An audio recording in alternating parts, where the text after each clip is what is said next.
for the antidote. There's a British girl on my TV screen. She's so hot, she's so mean.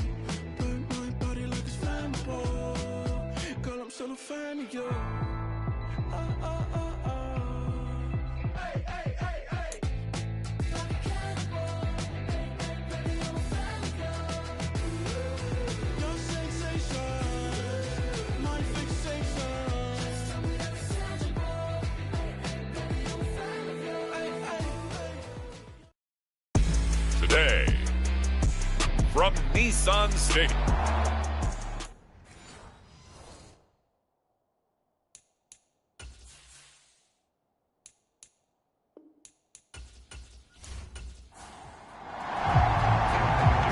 Now the kicker, that's Cameron Dicker, set to get us started. And off we go from Nashville.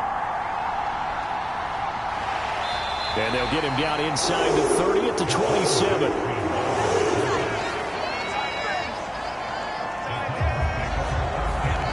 So the Titans set to go to work for the first time.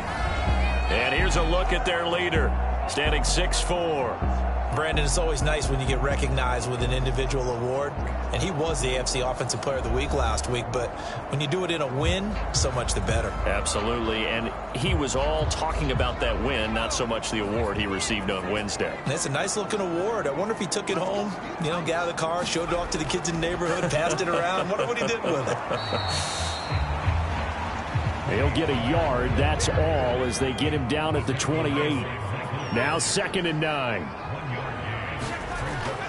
Here's Pollard again. And only able to get 2 here, stopped at the 30. A tough spot here on their opening drive. This is 3rd and 7.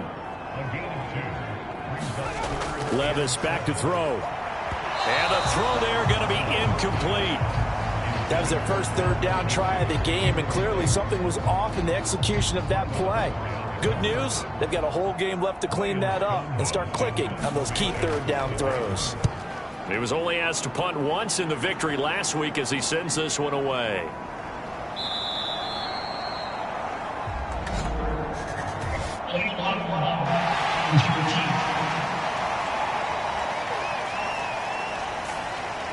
So the special teams penalty cost some yardage there as they come out on 1st and 10. Robinson, he'll try the left side. And able to break one tackle, but then quickly brought down. But a nice little gain. In need of only about the length of the football here on 2nd down. Now motion left with Mooney. Justin Herbert looking to throw on 2nd down. It's caught on the right side by Robinson. And he'll get this up past the 25 before he's out of bounds.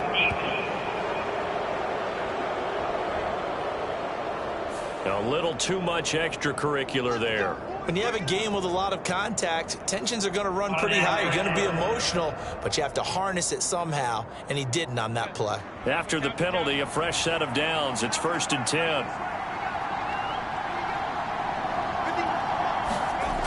Here's Herbert.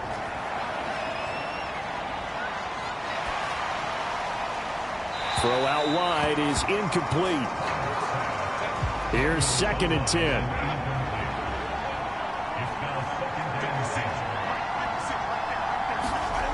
Now Herbert with it, looking to pass. Open man is Kyle Pitts, his tight end.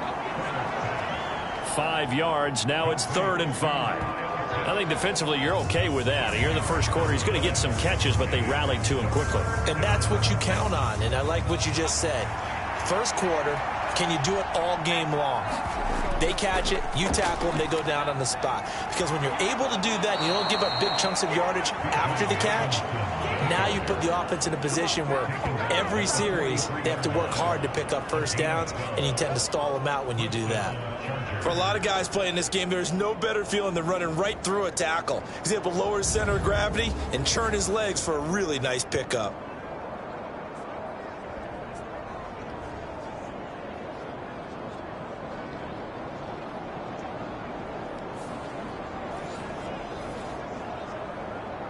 So operating from Tennessee territory now. Here's 1st and 10 at the 43. Back to Robinson now on first down. And he gets forward up the middle, but only for a couple. It'll be second down.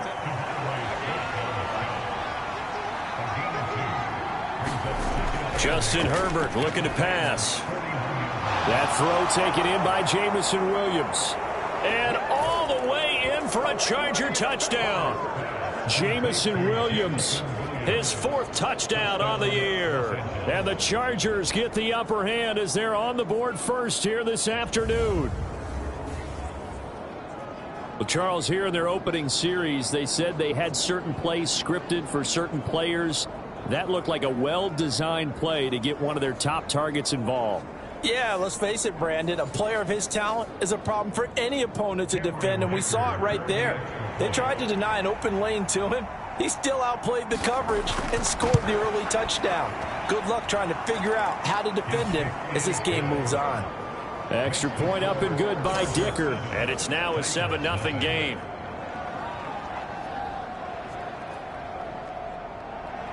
So after the touchdown, here's Dicker out to kick this one off.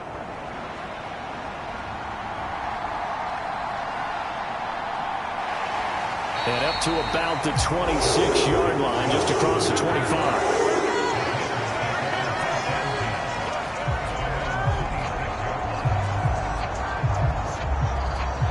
Tennessee offense making their way out onto the field as you take a look at the playoff race in the AFC. Well, here we sit, week 17, just one more week in the regular season after this one. So if you're one of these teams trying to make a move and improve your spot or jump in from the outside, Charles, you better make that move now. And these final games are often a good barometer for all those teams fighting for position or a wild card spot. They have to be able to get the job done these last 2 weeks before things get even tougher when the playoffs officially begin. So they accept the penalty, of course, and push the offense backwards a bit. Pollard going to try the right side. And he's going to be taken down with a marker on the field. So let's see about the call.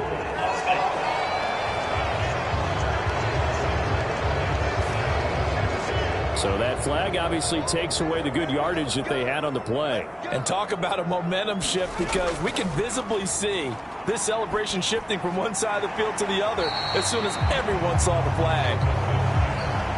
So give them 5 yards there on the pitch and catch, and it'll be second down. Levis. Looking right side, and it's intercepted. Picked off by L'Jarius Sneed. And it's a terrific return here as he's going to have them set up with a 1st and goal right at about the 6-yard line. So a first interception thrown for him there, and that really not the best decision either. Not at all, and that's something he did not do in their victory last week. No interceptions in that game, but this defense, they're able to take advantage of an early mistake. Now let's see if they're going to turn it into points. The Chargers get set to go here for their second drive. And they start in the best of all positions, 1st and goal. Suddenly it's 1st and goal after the interception. A quick change in the situation here. They'll run with Robinson. And he's going to press this one forward as they stop him right around the 1. It'll be a gain of 5 there as they move closer. It's 2nd and goal.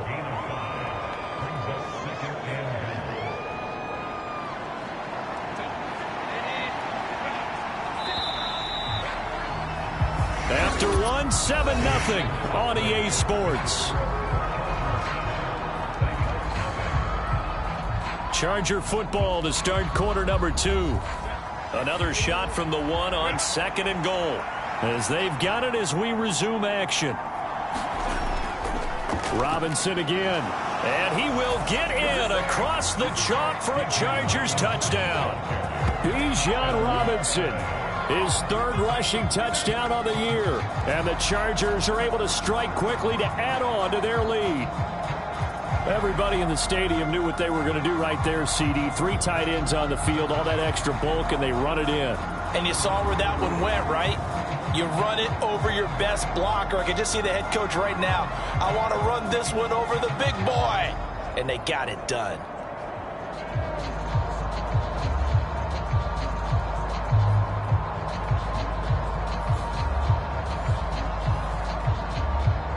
Dicker down to tack on the extra point.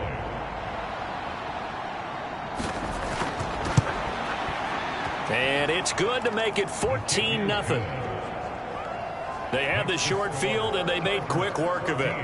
Just 2 plays to get into the end zone.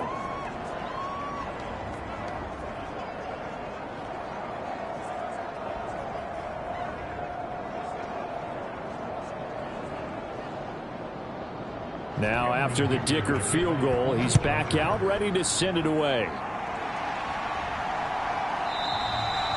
And he'll wisely just take a knee here. This ball will come out to the 30-yard line. The Titans offense now, they work their way back onto the field as we grind toward the end of the season here, and they haven't had the season that they had hoped. They look to make some changes. I think when you look into the upcoming draft, think hard about them drafting multiple offensive linemen. They've got to get stouter up front. And as a GM always tells me, Charles, this is a big boy league, and big people always end up winning games for you. 2 yards the loss, 2nd and 12. Yeah, another negative play in an early down situation. This one to start the drive. You're putting a lot of pressure on your quarterback to bail you out when you're in 2nd and long yardage.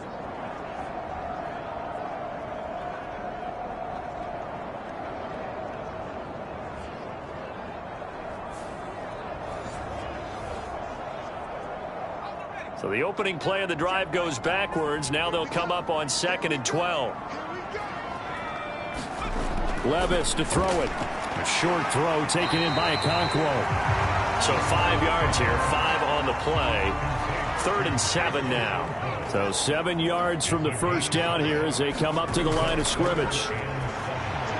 Pass taken in by his big tight end. And he will have a Titans first down as they're able to get the 3rd down conversion. When you're struggling on offense, you're looking for anything possible to get you going. Sometimes you do it like basketball teams that don't normally press. You put a press on, bring people to life, make them move a little bit quicker. Maybe that'll help them as they head towards the half.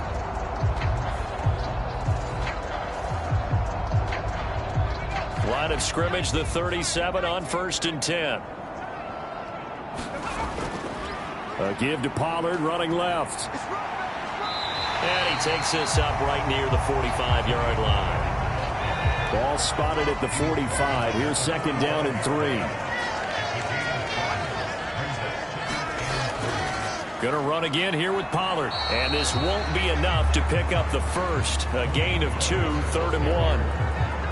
But not much on that run, Charles.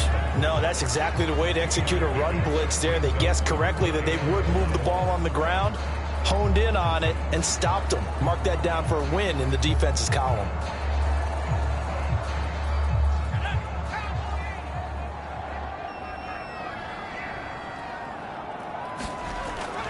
Trying to run for it with Pollard. A 3-yard gain and enough for the first down.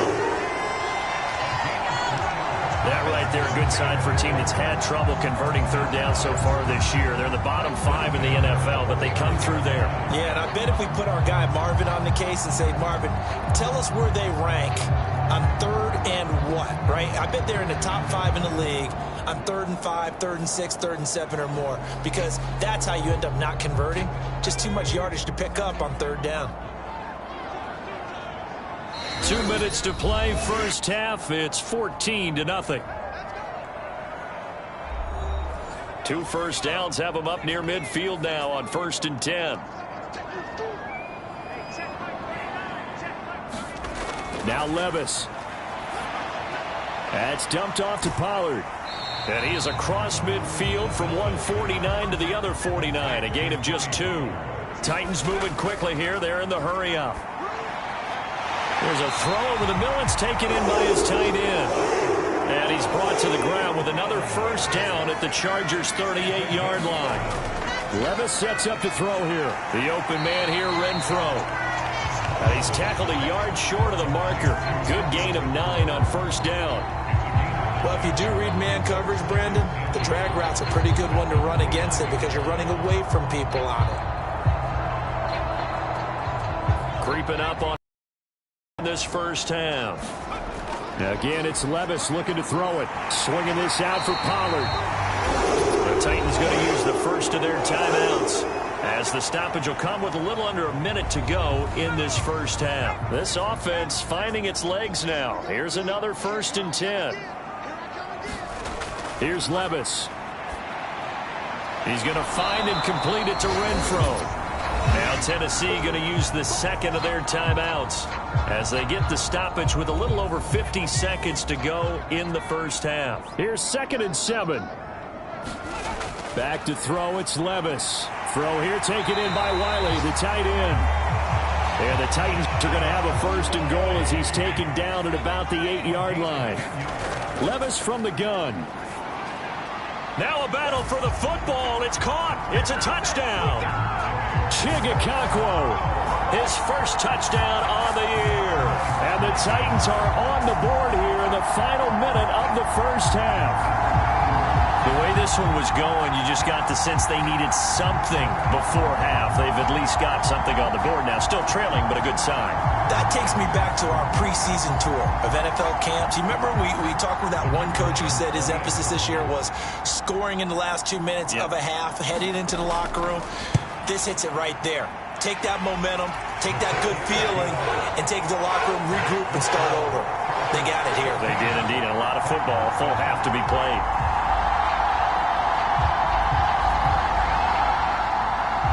This game back within a touchdown now as the kickoff's away.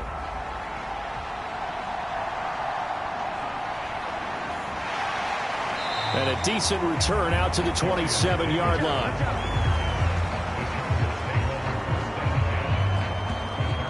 The Chargers going to take over here one more time before the half. And with a 14-7 lead, they might just be happy to take this thing on into the tunnel. A little over 20 seconds remaining in the half as they'll line up here 1st and 10. Herbert now. That's caught left side. The tight end Pitts.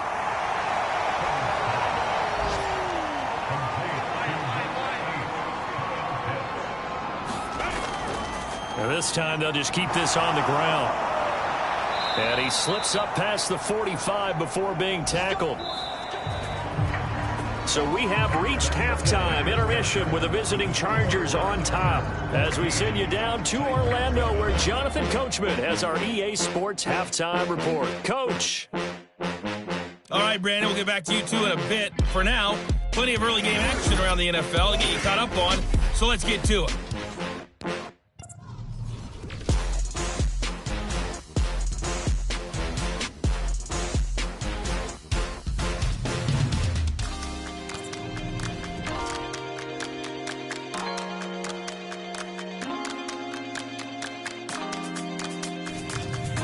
Lastly, let's check on one final game for you. And you can see they are scoreless as they play the second quarter. It was the former Longhorn Bijan Robinson who was tough to stop in that first half. He had a touchdown run that helped get his guys this halftime lead. Okay, Coach. Yeah, adjustments likely going to play a big role in this third quarter in what's been a tight contest so far. So the Chargers will start the second half with the lead and the football as we're underway in the third quarter. And able to get this out to the 25. The Chargers getting ready to go here to start this third quarter.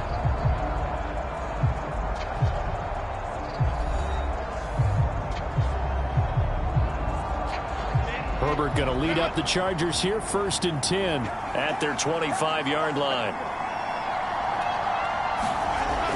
They'll try and start this drive in the air. And that's going to be incomplete. Too tough to hold on to that one. It's 2nd down. Back to throw here, Herbert.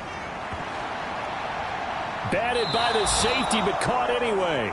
And they're able to get this one across the 35. 60 catches for him now on the year. This last one, a 1st down. I know from experience, partner, all they've been talking about is if we can just make one play, get our hands on the ball one time, we can change this game. They almost did. That was a dangerous throw. And instead, it goes against them one more time. Let's see if they can hang in there and not lose control mentally.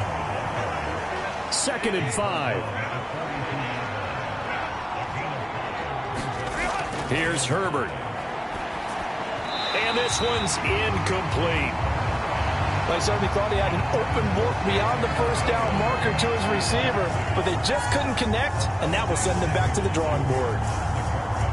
They come up now 3rd and 5 following the incomplete pass. Herbert.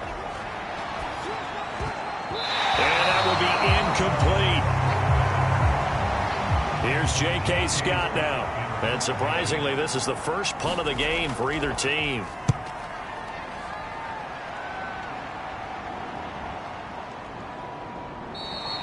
And this one hits at the 1, continues on into the end zone for a touchback. The Titans offense gears up for their first possession of the second half.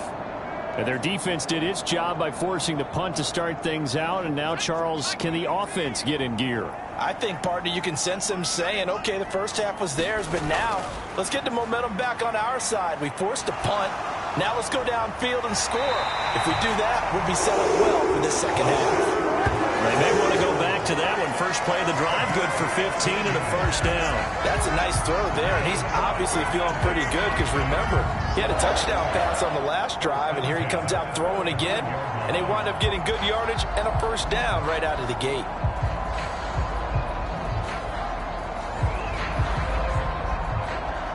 Ball up to the 35 now as they come up on 1st and 10. They'll run left with Pollard. And he'll be out of bounds up near the 45 at the 44. From the 44-yard line, here's 2nd and a couple. It'll be a handoff to Pollard. And a lane slow and materializing there as he'll get maybe a yard up to the 45. Here's 3rd and a few inches. They run straight ahead here with Pollard. And he's got the first down yardage before being taken down at midfield.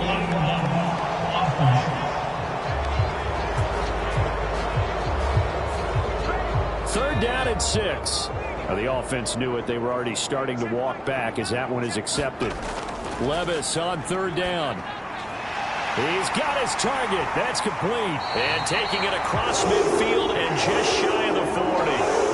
5th catch of the afternoon, and that gives him a first down. And that's well executed there on 3rd down, and I love the confidence that they had to let their tight end try and find some space in the middle of the field, right in their quarterback's line of vision. And QBs love to make that easy throw, and they hooked up there for a first down. So from Charger territory now, here's a 1st and 10 at the 42-yard line. Running right, it's Pollard. Down inside the 40. I have to think a major focus of the halftime meetings had to be figuring out how to create space for the running game to get operating. Well, what you pointed out to me at half seems accurate. That line has struggled to sustain blocks. Yeah, I would agree with that totally. They've got to focus on staying on their double teams at the first level, make sure that block's secure before they slide off and try and chip someone at the second level. Here's play number 7 on the drive. This is 3rd and 7. Working from the gun, here's Levis. And this pass broken up. Excellent coverage there on 3rd down, as that was not an easy one to hold on to. And this one will not get there. It's off to the left anyway. It's no good, and this will stay at a 7-point game.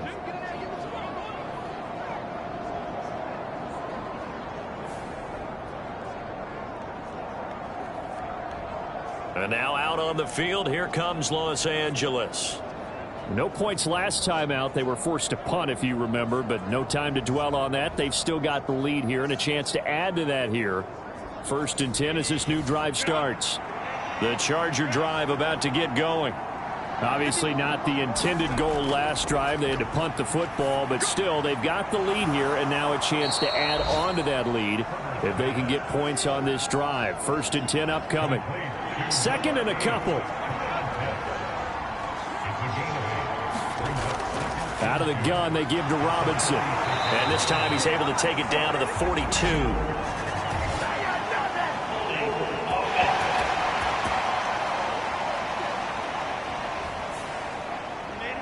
So that time they got the left guard with a hold. And let's face it, in today's ball, you might have that 330-pound guy you're supposed to clear out of there. You might need a little bit of extra help by grabbing the jersey and trying to ride him out. Back now in Nashville. It's Charger football, and they've got the lead as well as we begin the fourth quarter. Now it's Herbert. That's complete. It's Ladd McConkey.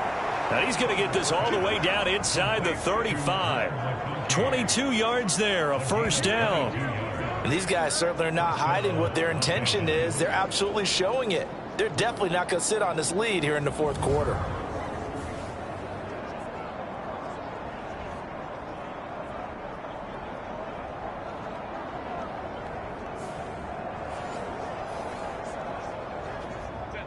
So operating from Tennessee territory now. Here's 1st and 10.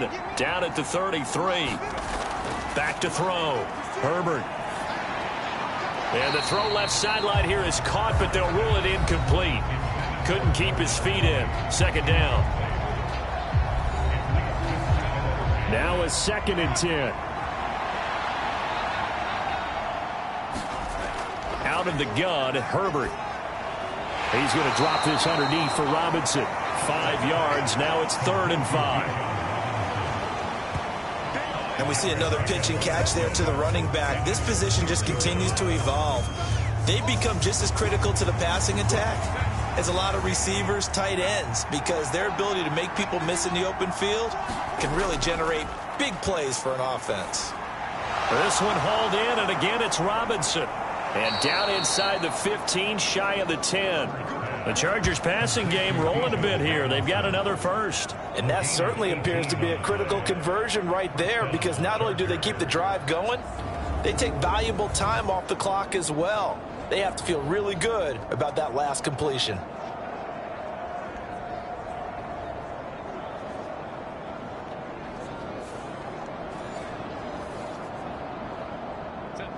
Now a 1st and 10 at the 11.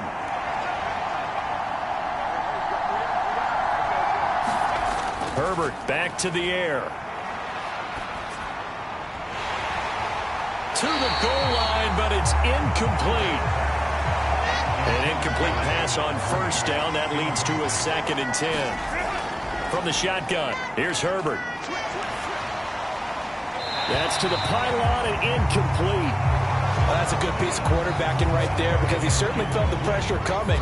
The alternative, getting sacked for the first time. He didn't like that option at all. Did a nice job saving yardage by throwing that one away.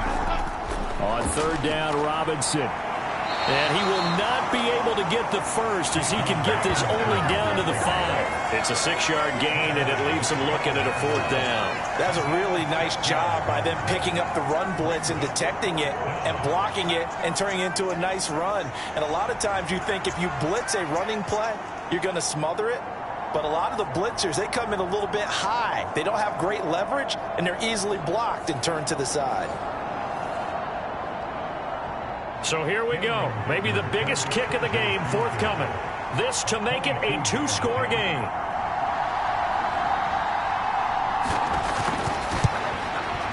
And his kick is good. And they will move up by 10 now, 17-7.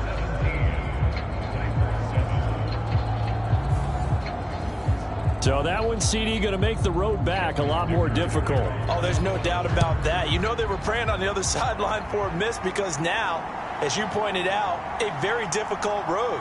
Down 2 scores. You don't just need a touchdown.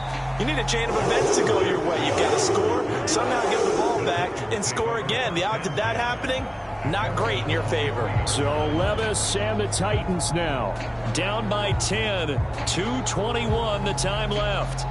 It's been a struggle to score all day, and now they need to do it twice here late to have a chance. On 1st down, Levis. Hit as he throws. He lost the football. It's loose.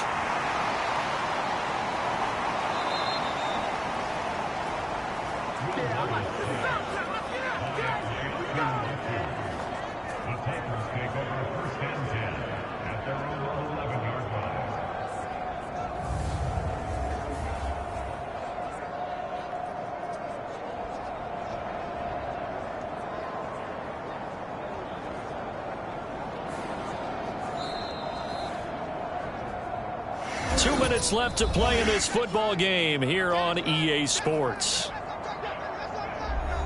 So the Titans in possession of the football here as we get you reset.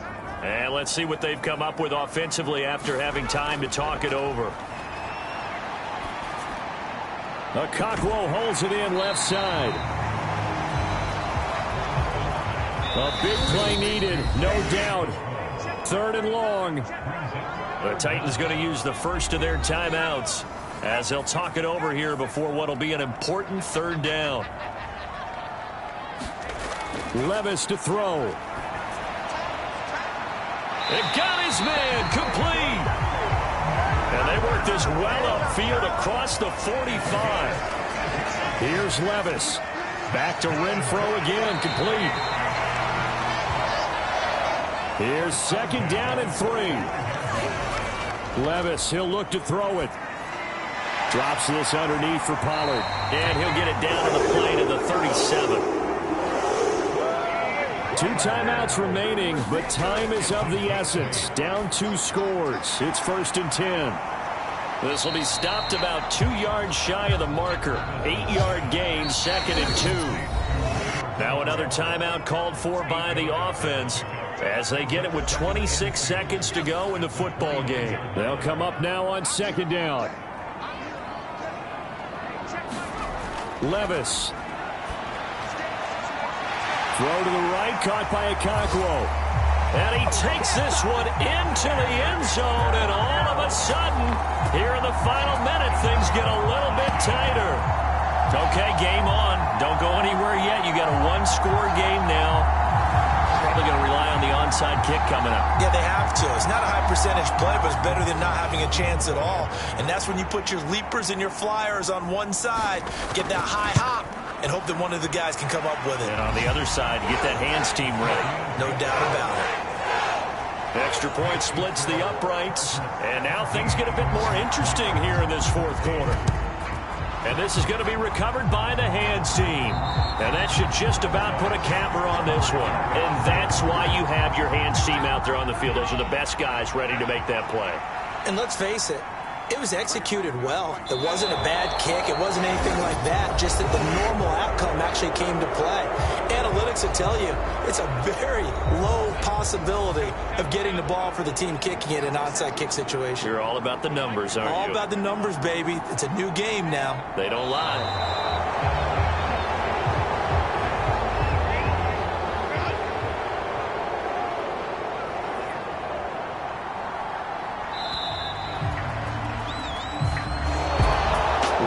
Finish in this one, Charles. You know, this group, they come in, they have to fight a hostile atmosphere every snap. They get the late score, they get the victory, and that flight.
Today, from the Superdome in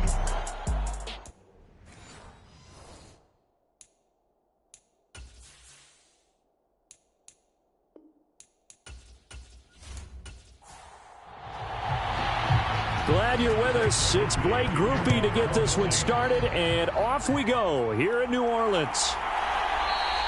And we will not see a run back on the opening kickoff. This will be a touchback. So here's the first drive now for the 49ers.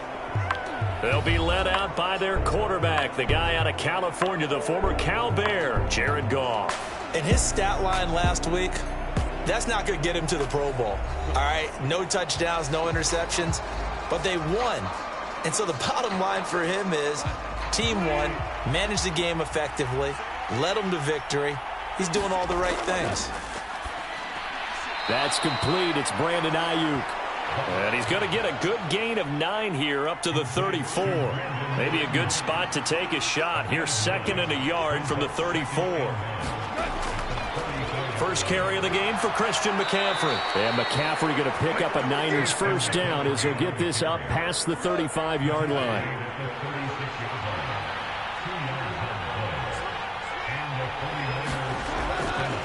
They stay on the ground. McCaffrey again. And that play is blown up, losing yardage back at the 35. He'll lose a yard there, and it's 2nd and 11. The Niners come into this one looking for a 12th win on the year. And they've been playing their best football of the year, winners of 4 in a row. And I thought that they played pretty well last week. Their execution, their discipline, their resilience, all on display in that victory.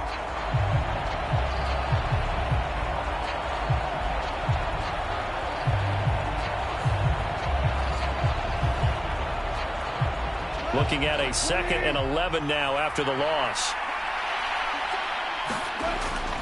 Shotgun handoff now to McCaffrey. And he is met in his tracks behind the line of scrimmage. It'll go as a loss of a yard, so now they deal with 3rd and 11. I think sometimes when you're trying to get after the quarterback, maybe it's better to be lucky than great. Because I think on that one, he's just trying to get upfield and rush the passer. Instead, the tackle for the loss landed right in his lap.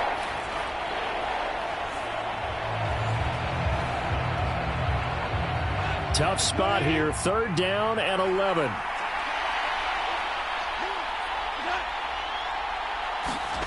Now Goff.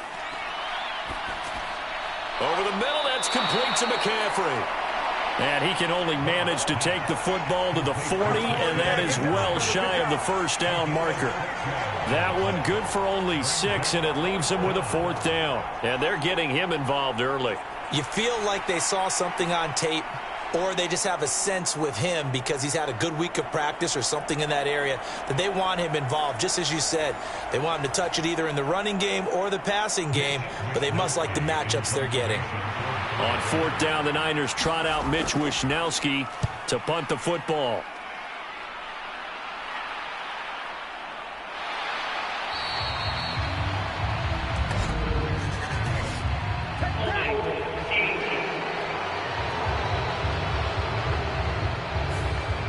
So the special teams penalty cost some yardage there as they come out on 1st and 10. They'll pound it up the middle with Kamara. And not much there at all as he'll get this only up to about the 11. 2nd and 9. Back to throw. And that'll be incomplete. Took a pretty good shot as he tried to pull that one in. Couldn't hang on, 3rd down. They're going to look to throw. And that one to the right side and incomplete. So on 4th down, on is Lou Hedley to punt for New Orleans. Back to return it, Christian McCaffrey. And just a single punt for him in the loss last week as he sends this one away. That'll be a 44-yard boot, just a yard on the return as he's covered up quickly. And the Niners will go on offense, 1st and 10. Back out there comes the 49ers offense ready for their 2nd drive. And, Charles, you look at these two teams, these are those kind of litmus test games in the second half of the season that if you're a coach or a player, you can either really look forward to them or really dread them, depending on your point of view. And if you're dreading them, you're not going to go very far in the playoffs. You need to look forward to these kind of games because here we've got two division leaders, both real contenders for the NFC title. And you're right, you love having easy games on your schedule, but you need some games like this to toughen you up a bit and ensure that you're ready for the shock of playoff football.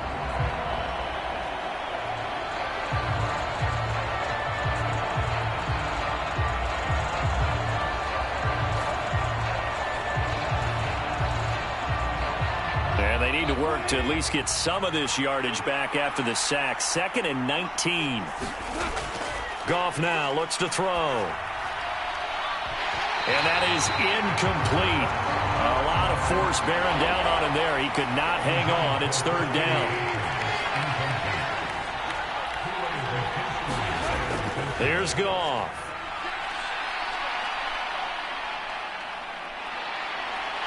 And time finally runs out. He can't get rid of the football, and he's taken down. John Franklin Myers, now 2 sacks for him already here in this first quarter of play. Okay, I'm not sure you could actually draw up a better pass rush than that one right there. Nowhere to go outside. He had to keep backing up and backing up and backing up. Eventually dropped for a huge loss. So on 4th down, here's the Australia native Mitch Wishnowsky to punt this one away.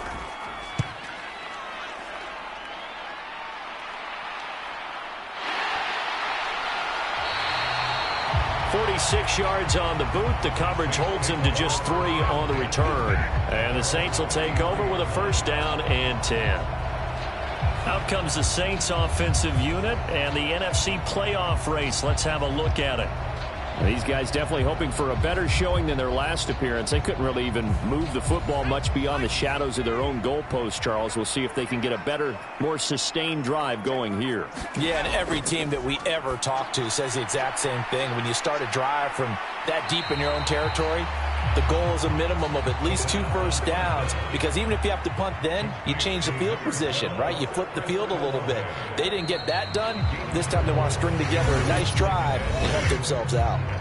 No score after 1 on EA Sports. From the 37, they work on 2nd and 6. From the gun, it's a run for Kamara. And this winds up a gain of 4 to the 41. Typically, we think it's the strong safeties that are better tacklers, especially closer to the line of scrimmage amidst traffic. But in this case, how about the free safety coming up and making the big-time play? They'll come to the line, needing only 2 yards to gain the first here. They'll go to the air here on 3rd and 2. Pass to the sideline and pulled in. And he's able to get this one out closer to midfield across the 45. Now a 1st down carry. It's Kamara. Breaks the tackle. Now an alley. And he's able to take it across midfield before going out of bounds.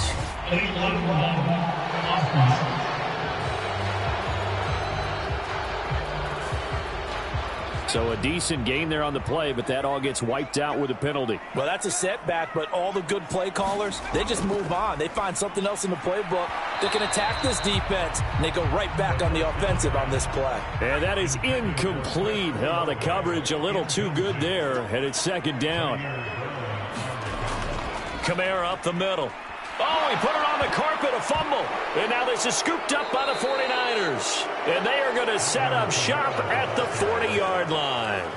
And a little careless there, Charles, on that carry. And it's not just having 2 hands on the ball. It's tucking it away. It's using your body to keep people shielded off. It's so many different things into taking care of it and having ball security. In that case, though, we didn't see it happen. San Francisco's offense returns to the field. We've seen both of these offenses still sort of in that figuring things out phase, but I suspect some action on the scoreboard soon as they start out here 1st and 10. And now, as with every potential turnover, they're going to take a second look at this just to make sure.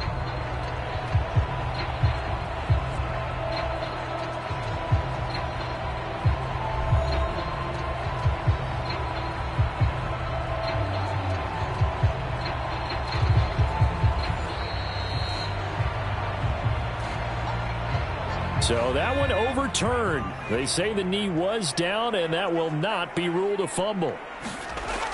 On third down, he'll drop to throw.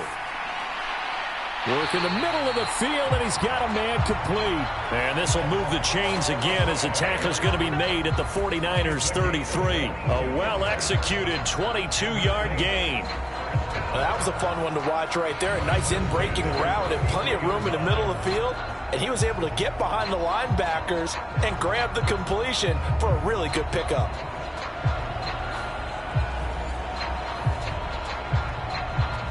So from inside Niner territory now, this is 1st and 10, down at the 33.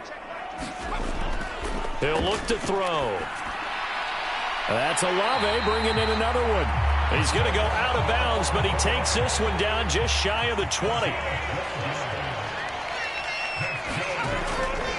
Back to the ground, it's Kamara. And he's brought down just outside of the 10 at the 11. Second quarter, 2 minutes to go. Tie ball game. So not quite a first down just yet as they come up on second and less than a yard. They'll look to throw here. Pass incomplete, but the flag in the backfield, and this might be a roughing call.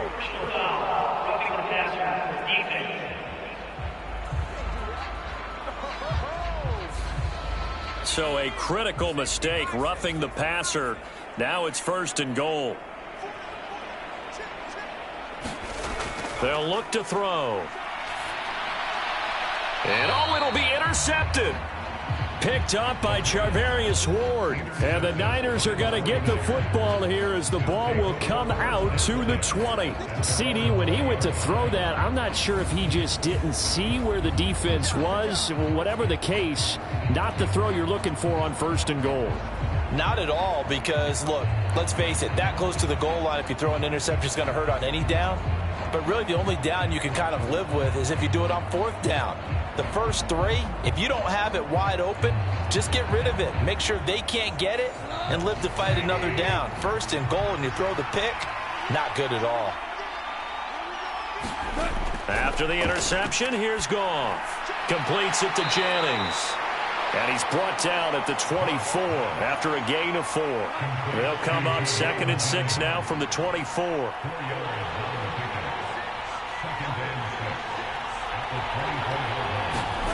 Goff. Man open, that's Deebo Samuel. And he's going to be brought down right there after the catch at the 34. The 49ers now going to use the first of their timeouts as the clock shows 50 seconds to play here in half number 1. From the 34 now, here's 1st and 10. Goff now to throw. And he's taken down here by the Saints. They'll wind up losing 8 on the sack there, and it's 2nd down. So, Charles, no turnovers yet for this offense, but those sacks now, they're starting to pile up. And one thing usually leads to another because they've got to figure out how the offensive line and everyone else involved in protection can keep their quarterback upright and allow him a chance to throw the ball downfield.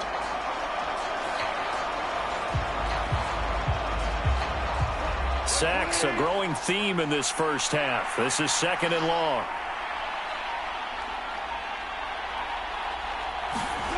Back to throw, Goff. That's going to be caught by Samuel.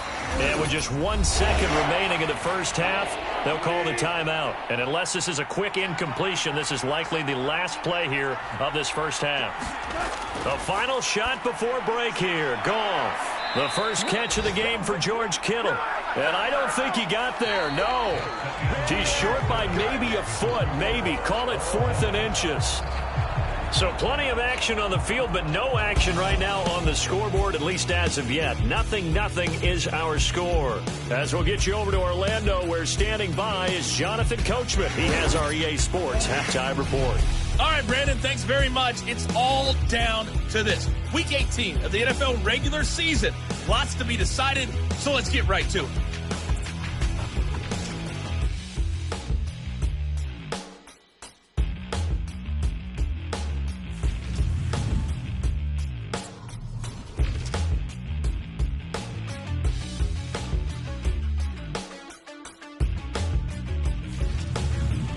closely. Let's check on one final game for you. And you can see they are scoreless as they play the second quarter. Meanwhile, in our game, to call it a defensive battle would be an understatement. 0-0 is our score. We'll be looking for something in that second half as we send it back to Brandon Godden and Charles Davis. All right, Coach, thanks. Yeah, both teams likely to make some changes in what's been a closely fought battle to this point. So no scoring in our first half. What will the second half bring as we are now back underway? A solid return, pretty good field position. They'll start at the 32. Out come the Saints now. They'll go on offense first here to begin the third quarter. And we thought this game had the potential to be tight. Maybe not this tight, scoreless as we start the third quarter. And I love the way you use the word tight. I'm going to take it in a little bit different direction here because it's not just tight on the scoreboard. I think both offenses have been tight in how they've played this game. No one's been loose. No one's been free. They've got to find a way to make some plays, and I don't think you do it if you're really tight in everything that you're doing in the game. Kamara gets it again on second down. And he'll be pretty well stopped in his tracks. Give him a yard up to the 42.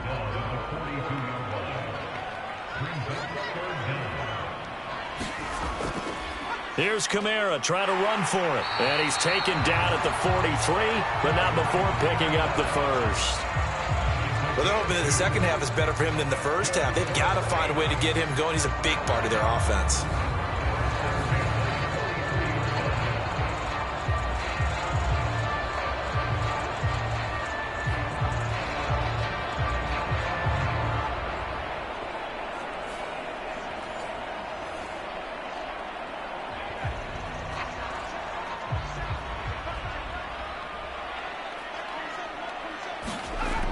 They run it again with Kamara. And he finds a little bit of room, enough for 4 yards. It'll be second down.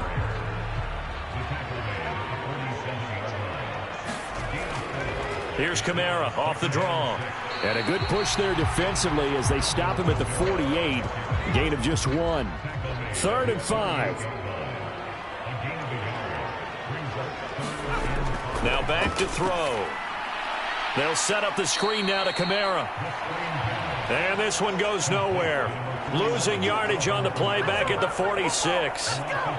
Call it a loss of 2 there on the play. And it'll be 4th down. The whole idea of the screen pass is to fool the defense in a big way and create a big play. They weren't fooled. Not 1 second, not 1 bit. How about them figuring it out, diagnosing it, and spilling it for lost yardage? Here comes the Saints punter now as he'll kick it away for the second time.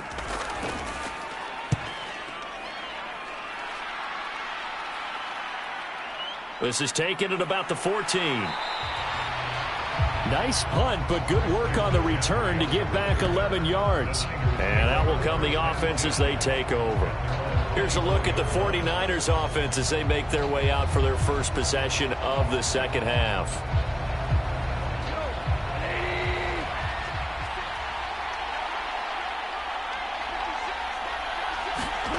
On 1st and 10, Goff. Over the middle, complete to Samuel. And the result here, a pickup of 8. Leaves him with 2 to go on second down. And his play caller does a nice job of giving him an easy throw to start this drive, and he takes advantage of it. The completion sets up a manageable second down. The ball on the 32. It's 2nd and 2. Play action. It's Goff. He'll get this underneath to McCaffrey. And McCaffrey going to pick up a Niners first down as he'll get this up past the 35-yard line. Goff now looking to throw. Connects with Kittle underneath. And he's dropped right at the 40. Gain of 3. And they'll come up 2nd and 7. Here's Goff. Got a man right side. It's McCaffrey. And he'll be taken down at the 46-yard line. And they're not going to get to the line to run another play. So we will switch ends as the third quarter has come to a close. This is the National Football League on EA Sports. Couple of first downs to kick off the drive. Here's 1st and 10 up at the 46. A handoff left, McCaffrey. And he'll maneuver his way forward for about 4. 2nd and 6.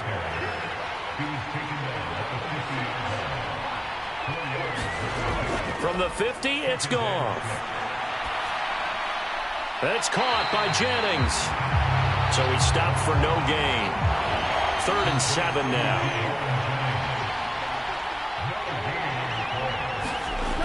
Now Goff. Open man is Samuel, complete.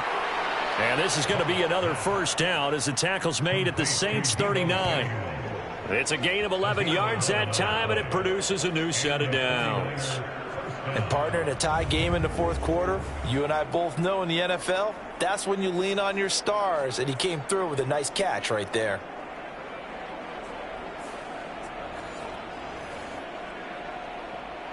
So from the 39 now, they'll come up on a 1st and 10.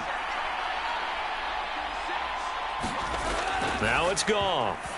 And oh, that nearly their first pick of the game, but it falls down to the ground incomplete. On 2nd down, McCaffrey.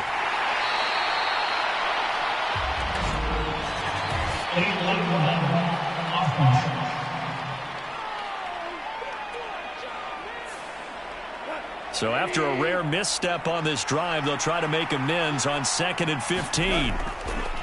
Off play action. Here's Goff.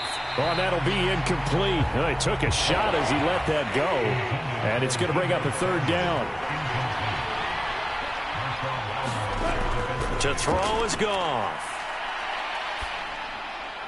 And that one too wide and incomplete. So here we go. It's Jake Moody now in a big spot. And this will be spotted on the other side of the field. It's a 61-yard attempt. And he missed it. It's no good. And still nothing on the scoreboard. It remains a scoreless tie.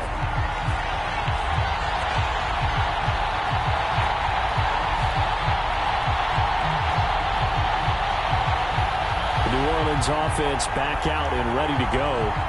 In case you were wondering, last scoreless tie in the NFL, 1943, Giants and Lions. So here we are in the 4th quarter, nothing yet on the scoreboard. Well, I've got a feeling, partner. I've got a feeling that this is going to be the drive. In fact, something big might happen defensively. Now the first play of the drive there is incomplete. 2nd and 10.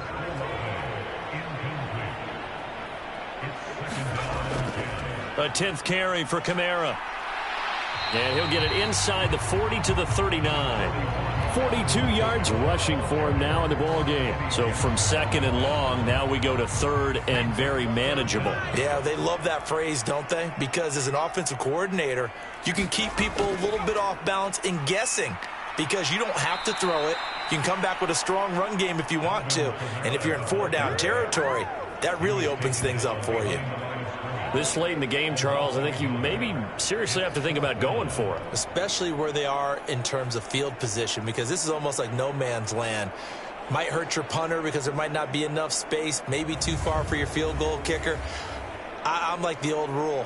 Possession is 9/10 of the law. Possession is 9/10 of winning the game. Go for it, get the first down, close it out. So on 4th down, out trots the kicker in a big spot here. This for the lead in the final stages. And that is no good. And still nothing on the scoreboard. It remains a scoreless tie.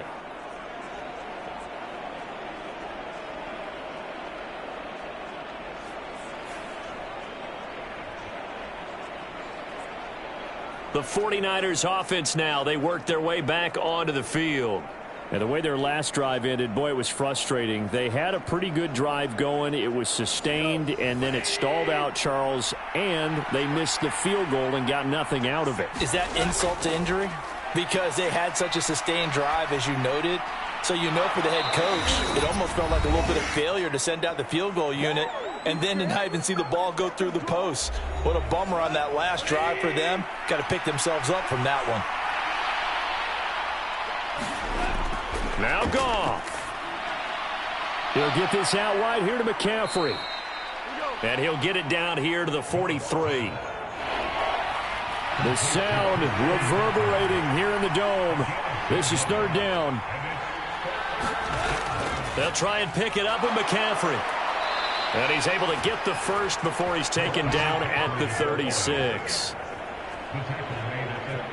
Brandon, what were they thinking on defense there? They looked like they were playing for the pass. That was 3rd and short. Yeah, it was an easy pickup because they handed it to him. That was way too easy. Just looked like absolute confusion defensively. Not sure why they were in that set. Yeah, I'd say you ought to have a few men in the box there.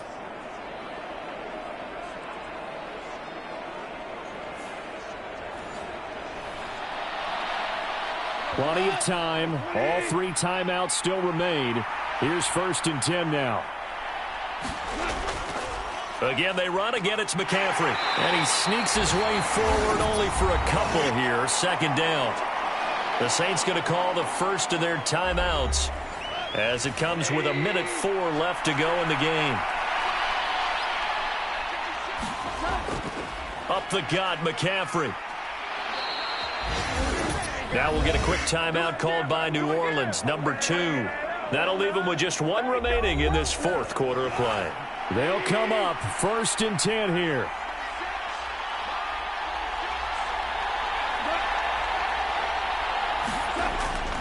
And now a fake on the jet sweep, and instead they'll give it to McCaffrey. Now the Saints will use their 3rd and final timeout as they get it with under a minute to go now in the football game. Here's 2nd down.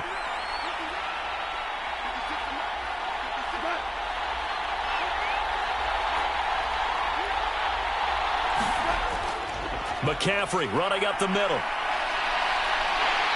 A strong broken tackle on that one. And then they get him to the ground just shy of the 15. Now, what's the thinking here? Because a touchdown would be nice, but you've ensured yourself a chance at 3 in the lead, so how worried are you about the 6? You're not very worried about if you're confident in your kicker. And if you got a kicker who can put it through the post, you feel really good about trying to bleed that clock down. In an ideal scenario, your kicker puts it through the post as the clock hits zeros. And the pressure gets to McCaffrey as they stop him short of the line to gain.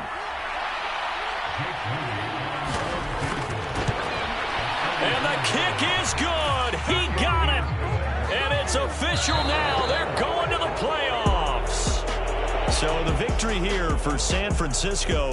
And not all W's are created equal, CD. And this one came in shutout fashion. Well, their offense certainly didn't need to do anything, right? They could take the day off, and they did. For the defense, they carried them in a big way. Yeah, look, the offense, obviously stuff to work on, but they did enough, and the defense carried the load. But you know what they say, it's always fun to work on things if it didn't go well in your game with a victory in your pocket, and that's what they've got going forward. So for the Niners, the win will be their 12th now on the campaign. And now they'll await the final seeding for the playoffs ahead. Meanwhile, for New Orleans, they dropped their 7th game on the year. And they'll get their shot at playoff football as they'll be on the road next week as a wild card. So that'll do it. For my partner, Charles Davis, and the best darn crew in the industry, I'm Brandon Gaudin. This has been a presentation of the NFL on EA Sports. Till next time, we say so long from the Bayou.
Sometimes you gotta lose yourself to find yourself again.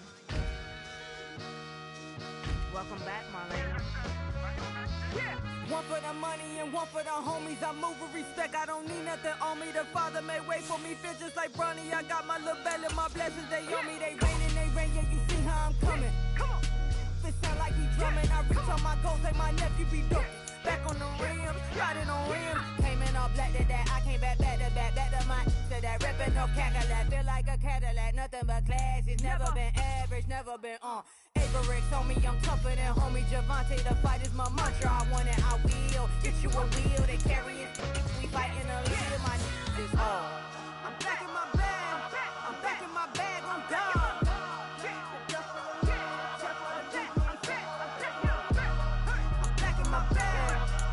My bag, I'm gone. Back in my duffel, don't fear no opponent. You know I'm gon' hustle like rubber band on it. Counting my blessings, I'm laughing like Jonah. You don't wish me well, I guess you don't know me. Got all these like Malcolm and Sadie. That's word to my mama, tatted on my body. My left arm, they ain't left arm, they still doing harm. Bodies on bodies, cried over Malcolm, I cried over Dolphin. I'm crying for Nipsey, been feeling like Lauren. Carried the cross, got the sun in my eyes. Room for this, I ain't meant to be no bride. I'm married, but I know you still feel obliged. Bounce on these, I learned from Sanaa. Back in my bag, and it's big as a... Today, from Hard Rock Stadium in Miami, Florida, it's Week 18 of the NFL on EA Sports.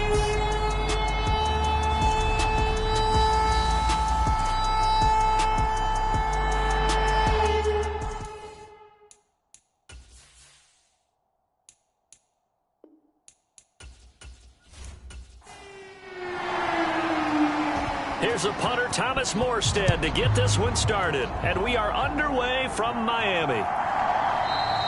And the opening kickoff will not be returned, as that will be a touchback. The Dolphins take the field with Tua Tagovailoa, their quarterback from Alabama, at the helm. Well, he did go 2-2 in the last ball game. Well, actually, he went 2-2-1, with the one being the victory. Yeah. That's the bottom line there.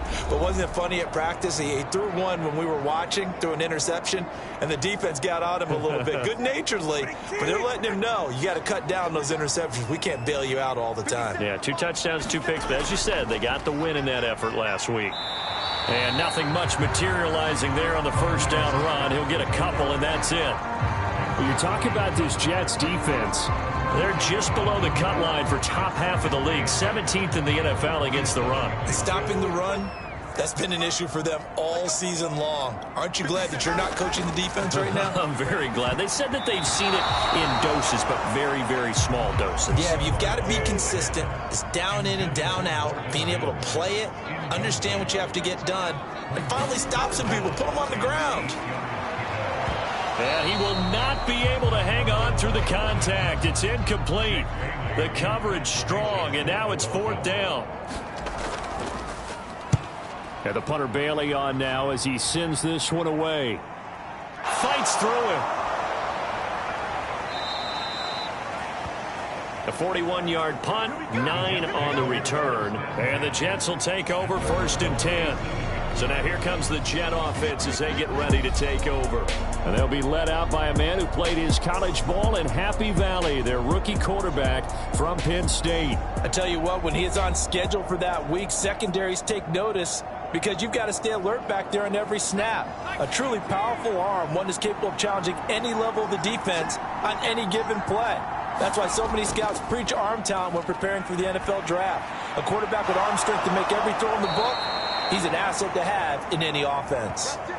That's a good way to start the drive, 17 yards and a 1st down. Certainly no settling into the drive there. They came right out on the first play and attacked the middle of the field for a big gainer and a 1st down.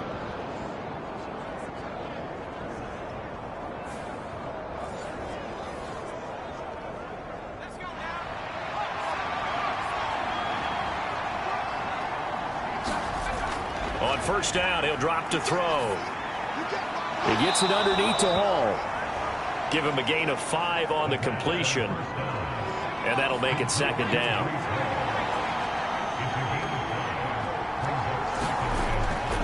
Now a shotgun snap as they'll look to throw. And brought down, but able to get it to their 30-yard line.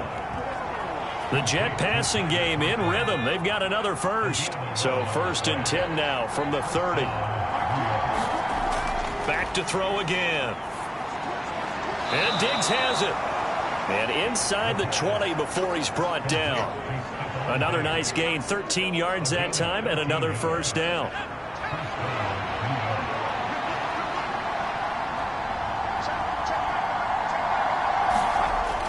Again, he'll drop to throw. That's complete right side to Lazard. And he's going to get a solid gain of 9 before being brought down. 2nd and right at a yard. They'll run for the first time with Breece Hall. Give him 2 yards. That sets him up 1st and goal.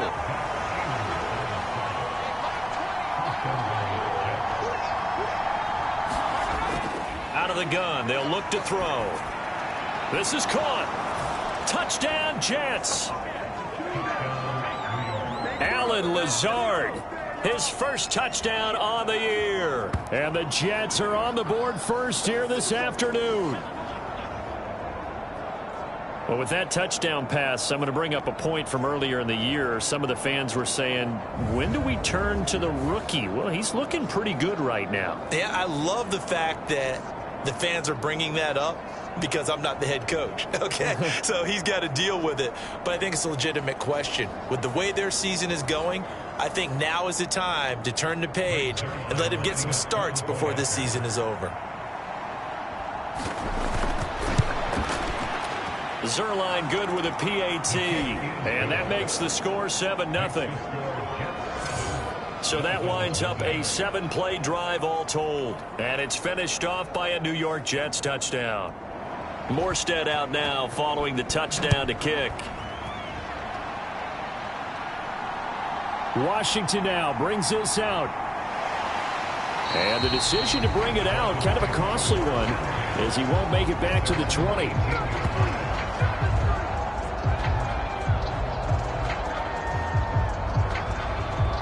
So the Dolphins offense heading out as we give you a look at the playoff race in the AFC. And they'll certainly be trying to do better than that first drive where they went 3 and out. And sometimes the first drive is just simply to settle nerves. You know what it's like at the start of a game with the emotion. Guys a little bit jumpy. You do. Oh, you understand the same way. It's just like us calling one, right? Making sure we ease into the game, let it come to us. Well, you went 3 and out. And now they have that opportunity. No, you didn't go 3 and out. I went 3 and out on that first drive. I'll try to do better here. Second down, here's Mostert again. And he'll be brought down right at the 30 here.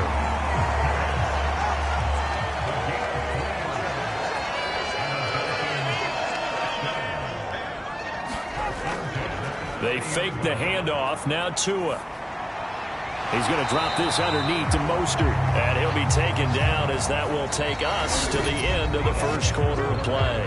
After 7-0 on EA Sports.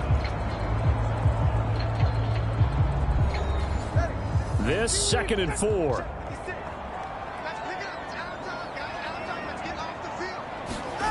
Here's Tua. A throw left sideline falls incomplete. Now they face a 3rd down and 4 after that incompletion on 2nd down. Looking to pass. Tua. He's got his target. That's complete. And he is going to have the Dolphins first down as he'll be marked down a yard or 2 past the marker following a gain of 6. The Dolphins coming in looking for win number 10 on the year. And they were winners their last time out, so they'll be looking to make it 2 in a row. And so much about football, partner, comes down to mindset. Being in the right frame of mind, and the best way to get in that good frame of mind, winning. So they come in feeling good. They've got the home crowd behind them. And I think they're going to be tough to beat in this one. Tua to throw again. And that is incomplete. He couldn't hold on through the contact. Brings up 2nd down.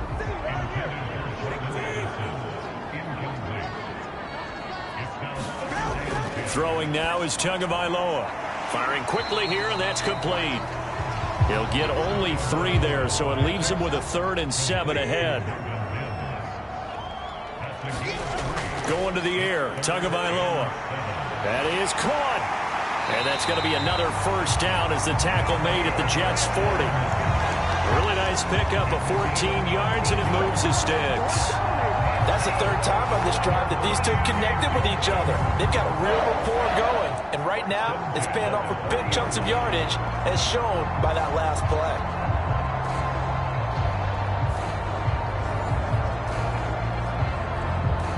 So in Jet territory now. Here's 1st and 10, right at the 40. On 1st and 10, it's Mostert. And he is met at the line of scrimmage, and he goes down right there. Jermaine Johnson there to bring him down.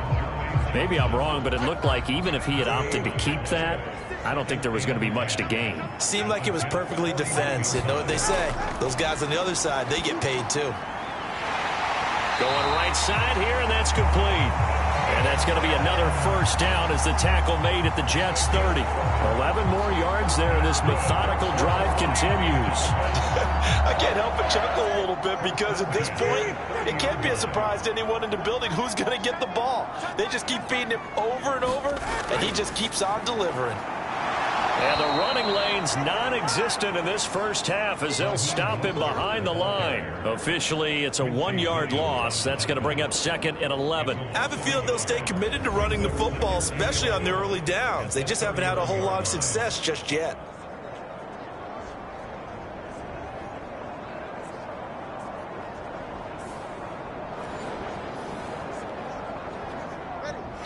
Two minutes on the clock, second quarter, 7-0 ball game. A reminder, coming up at halftime, we'll send you up to Orlando. Jonathan Coachman is there, and he'll have stats and scores from a busy Sunday in the NFL. The throw here, right sideline, falls incomplete. An incomplete pass on that last play, and that means they'll need to come up with something here on 3rd down. Tua sets up to pass it, and that is incomplete. Oh, he did everything but hold on to it, but a nice play defensively, and now it brings up 4th down. And this is right down the middle as he puts it through, and they are on the board, but still trailing. It's 7-3. Well, in a close game like this, obviously you want the touchdown, but certainly they will take the 3. And they'll be okay with that, but let's throw a little credit to the defense as well. I'm just glad this doesn't come down to a debate, right? Which side won, partner? Because the defense, hey, we didn't give up a touchdown. The offense, hey, we put 3 on the board. Either way you look at it, I think both sides gained something out of that drive. Out is their quarterback with his offense to take over once more. He hit on all 6 of his passes on that opening drive, including the final throw for a touchdown, as his guys start here 1st and 10. They'll pass there over the middle to start things out. And he'll be upended at the 28-yard line. Just a 3-yard gain there. Well, these two teams met at MetLife Stadium earlier this season with the Jets winning that ball game. So they're looking for the season sweep with a win here in Miami. Incomplete, but a penalty flag is down in the backfield. Let's get the call.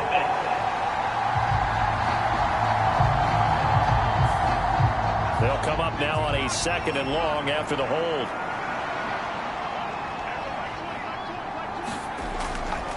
On 2nd down, a run with Hall. Now the Dolphins going to burn the first of their timeouts as they'll head to the sideline and talk over what to do next. How to approach this. 3rd down and 16 yards to go. Hall again. And he is going to lose yardage here. The Dolphins going to take their 2nd timeout as they'll head to the sideline and talk over what to do next. Here's Thomas Morstead on now to punt it away on 4th down. Back deep to return is Marvin Mims.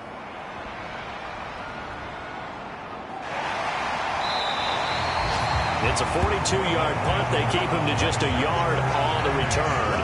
And it'll be Dolphin football. Out comes the Miami offensive unit now. They get set to take over. And after the field goal last time, we'll see what they can get here. At least they got points out of the last drive, Charles. I never met an offensive coach that didn't want to drive to end with a kick. Most of them want to end with a PAT, right? In this case, a field goal, they'll take it way better than the alternative, which is a punt. Yeah, but you've met fan bases that wanted that, that weren't happy with that field goal. I haven't met a fan base yet that wants to drive to end with a kick other than the extra point. That's it. Well, they'll use him a lot out of the backfield. He had 5 catches a week ago, and he makes another catch here for good yardage. Tua wants to throw it on second down.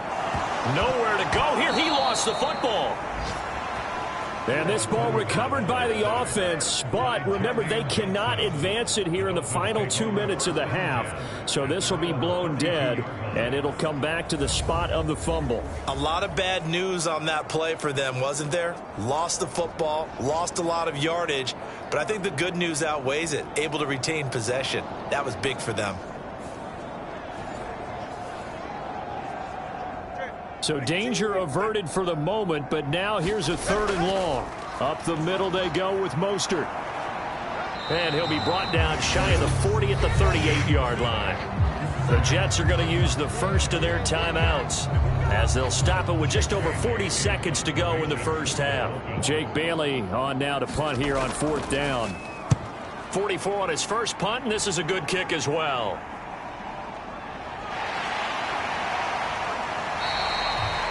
A 45-yard punt, 4 there on the return. And the Jets will take over. The Jets going to take over now late in this first half. And with a 7-3 lead, we'll see how aggressive they want to be.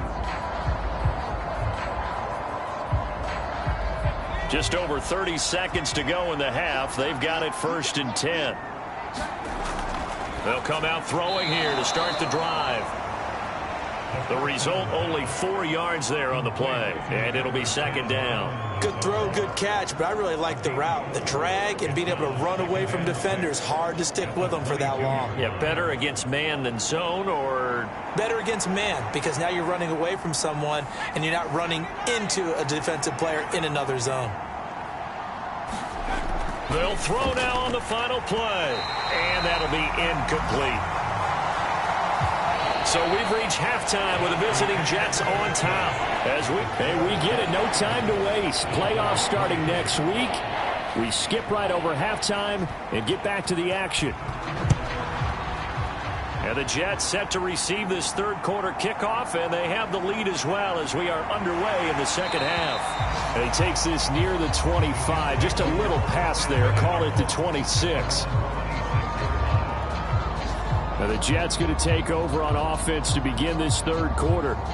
Their defense has done the job. Now it's the offense's turn as they've got it 1st and 10.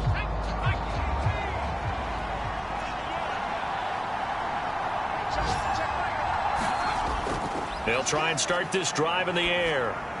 This pass out wide to Hall. And he'll get to the 29-yard line, brought down there. So just 3 yards on the completion there. And it'll be 2nd down. And just in general, Charles, on a play like that, how tough is it for the defense to account for a running back essentially being a receiver downfield? It's very difficult, especially if the running back has skills like a receiver, and you're aware of that before the game even begins. So throughout your practice sessions, you're going to want to be aware of him. Where is he lining up? What can he do? What kind of damage can he do to us downfield? And who can match up with him without weakening our overall defense? You're exactly right. It's a tough task to match up to him.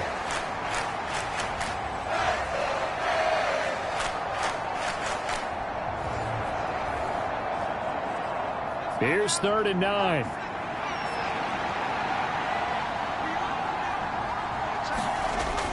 He'll look to throw. He'll find Lazard here over the middle. And he is going to have a Jets 1st down as they're able to get the 3rd down conversion. Whenever we talk about moving the sticks and controlling the football, there's a great example right there. Those are the 3rd downs you need to convert to win football games. We're in the 3rd quarter of this one, and this is a tight one. In order to maintain pace, keep the ball away from the other team, and put points on the board, those are the plays they need to continue to convert. So here's a 1st and 10 at the 38.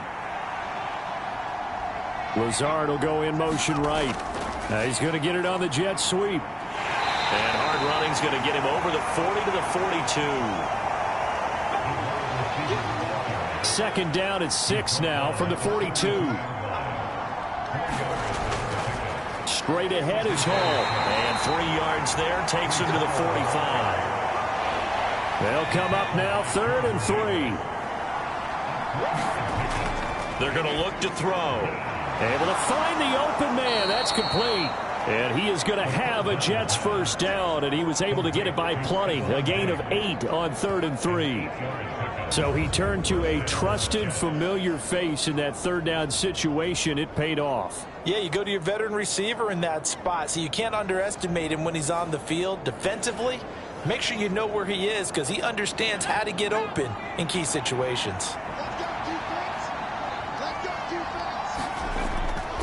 On 1st and 10, it's Hall.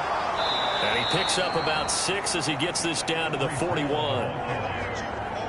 Looks to me like maybe there's a little attrition setting in with this drive, because when you see that type of a run, I get the feeling the defense getting a little bit tired. And that's the last thing they need, especially when they look up at the scoreboard. 2nd down and 4.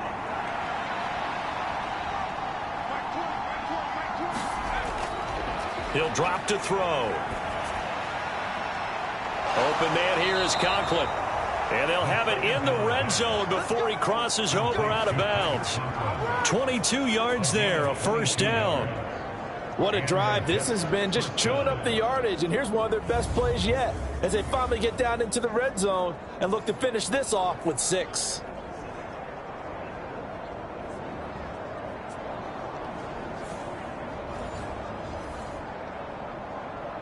So here's a 1st and 10 now down inside the 20. Diggs going in motion right. And he'll get it here on the touch pass. And he was able to shed 1 tackle but could not get away from there. That's a nice job there defensively, being able to diagnose that little touch pass. They saw it coming, converged on him before he could get much out of it. Back to the ground with Hall. And this has been a familiar sight all afternoon as they stop him behind the line. A loss on that play, and now 3rd down gets tougher. 3rd and 6. This defense is just flat getting after it. They have not given up much of anything in the run game. Case in point right there.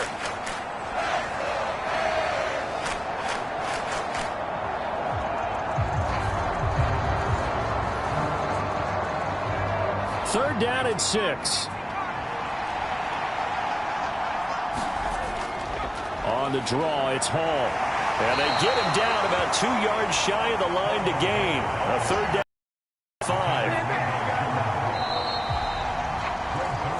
1 quarter remains here as the regular season starts to wind down. We'll return with more after this. This is the NFL, and it's on EA Sports. So on now is Greg Zuerlein in a pressure situation. This will get the lead up to 7. Zuerlein's kick is up and through. And they push the lead up to a touchdown now at 10-3.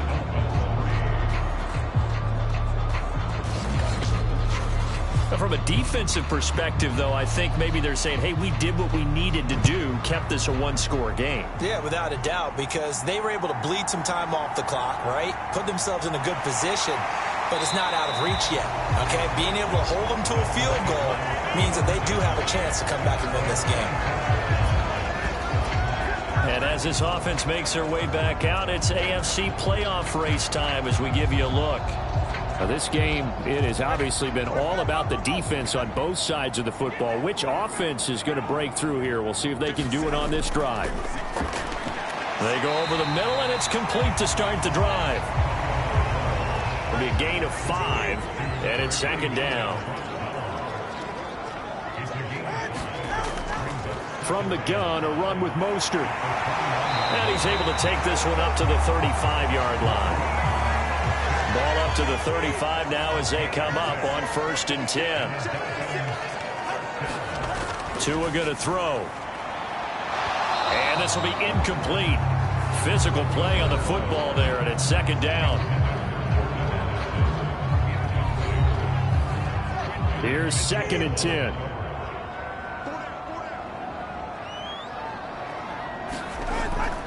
They'll run the draw with Mostert. And he is going to lose yardage here. It'll go as a loss of a yard, so now they deal with 3rd and 11. Seems pretty obvious defensively a key was stopping the run game. How have they done it so successfully? To me, it seems that these guys really did a nice job of paying attention during the scouting report meeting. And you know, Brandon, when they do those, they talk about the top plays that these guys like to run. The best runs for the top running back, those are the ones you focus on and want to take away. And they've done that pretty successfully in this game. Throwing is Tagovailoa on 3rd down here. He'll be taken down. The Jets get in there for the sack. Javon Kinlaw able to get him down for a loss of 11. And it brings up 4th down. Now that was a passer's nightmare. The front door totally shut down by the defense, so he kept going backwards, hoping to find another avenue of escape. It didn't exist.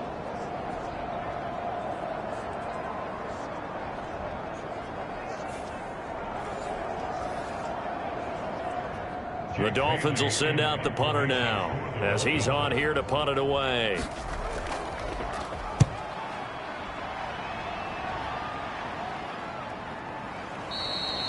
A 41-yard punt there with no return.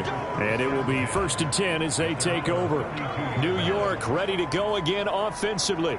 Their defense got the stop, forced the punt, and now you really start to monitor the clock as they nurse this slim lead. From the 32 now, here's 1st and 10. Now Hall to start the drive. And I think this defense knew what was coming as he is smothered behind the line. 2 yards the loss, 2nd and 12. And when do they start thinking about burning these timeouts? They've got all 3 still defensively. To me, you have to start right now. Here's the time, and that means you've got to stop them on defense, not give up the yardage, use your timeouts in order to get the ball back and try and score yourself. But now is the time to start using those timeouts. And keep in mind, it'll also stop the clock at the 2-minute warning.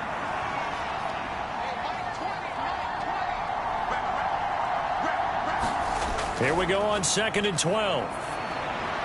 That's caught by Diggs. And he'll have it past midfield almost to the 40 before being taken down. So it's Jets football as we get you reset here. And not totally home free yet, but it's looking good as they come up 1st and 10. A give running right is Hall.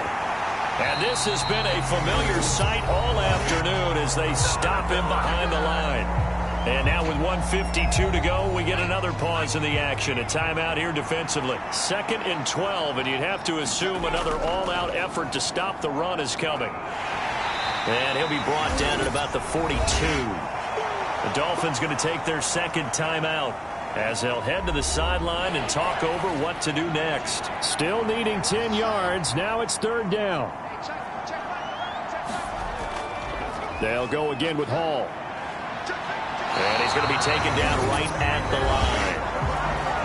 Now the Dolphins will use the last of their timeouts as they'll head to the sideline and talk over what to do next.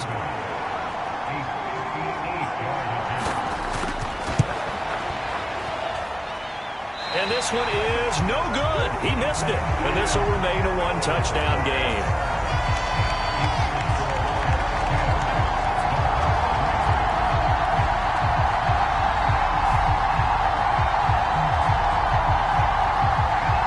So Tua and the Dolphins trailing 10-3. A minute 38 to go.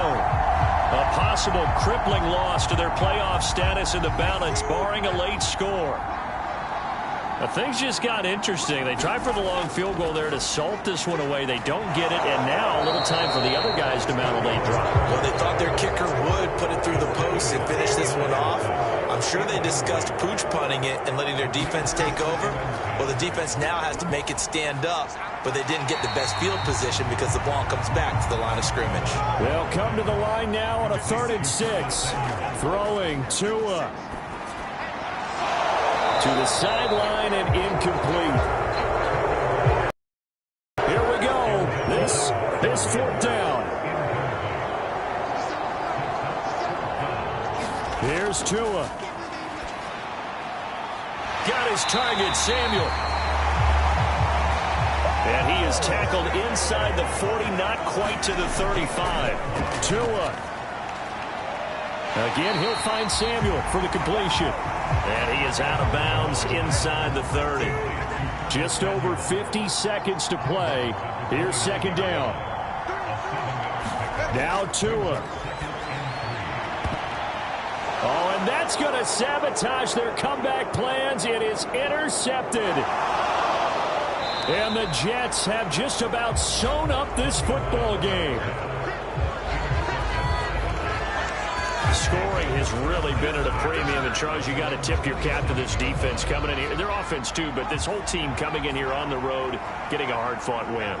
I think the way that they're finishing this one up, an exclamation point on a terrific game. As you noted, hard for them to put points on the board, and they hold them down one more time and finalize things.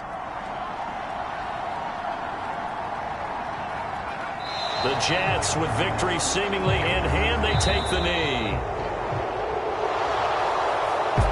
Well, obviously, Charles, this was by no means an offensive track.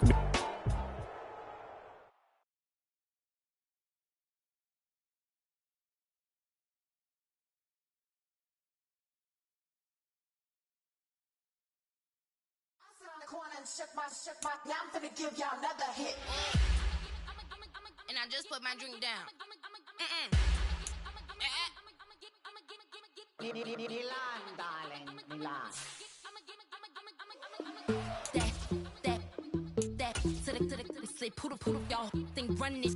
Miss she, her black, designer, say Gucci, Prada print. DOE, I'm a condo rich. Big Dolce, Diva, Donda, Dundada, Tokyo, Honda drip.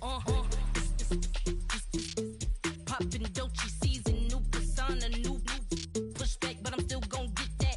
Labels quaking, they mistaken. I'm that wrist stay frozen, QU. Let's go, I'ma get.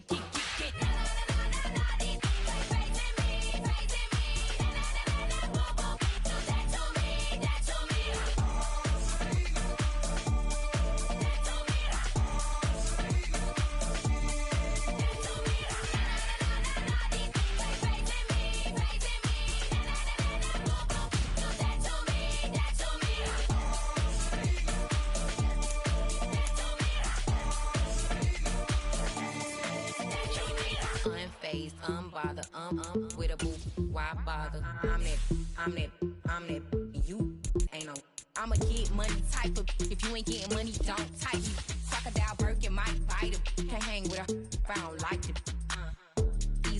These, I come through and nip be crickets, I come through and moose be switching. I'm the problem, I'm the villain. I don't see these rickshaws throwing dirt on my name and he gon' hit still. Know who to play with, any know who to play with.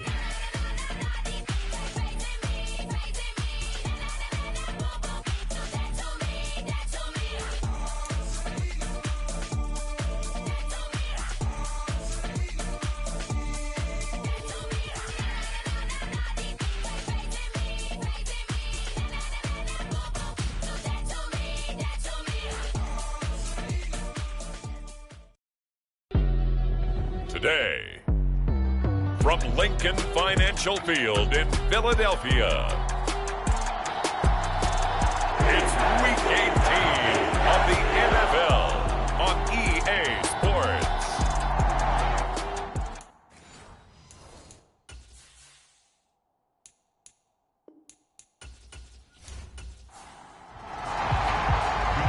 Here's the rookie from Alabama, Will Reichard, ready to get us started. And off we go from Lincoln Financial Field. Out of the end zone comes Smith. And he brings us out past the 20 to the 24.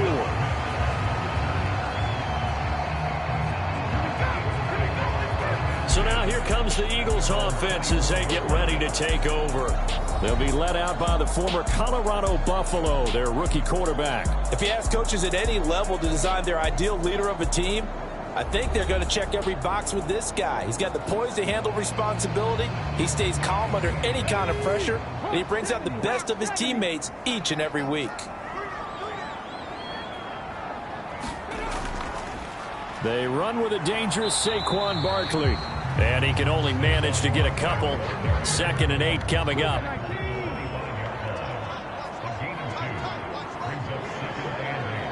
In motion, the tight end.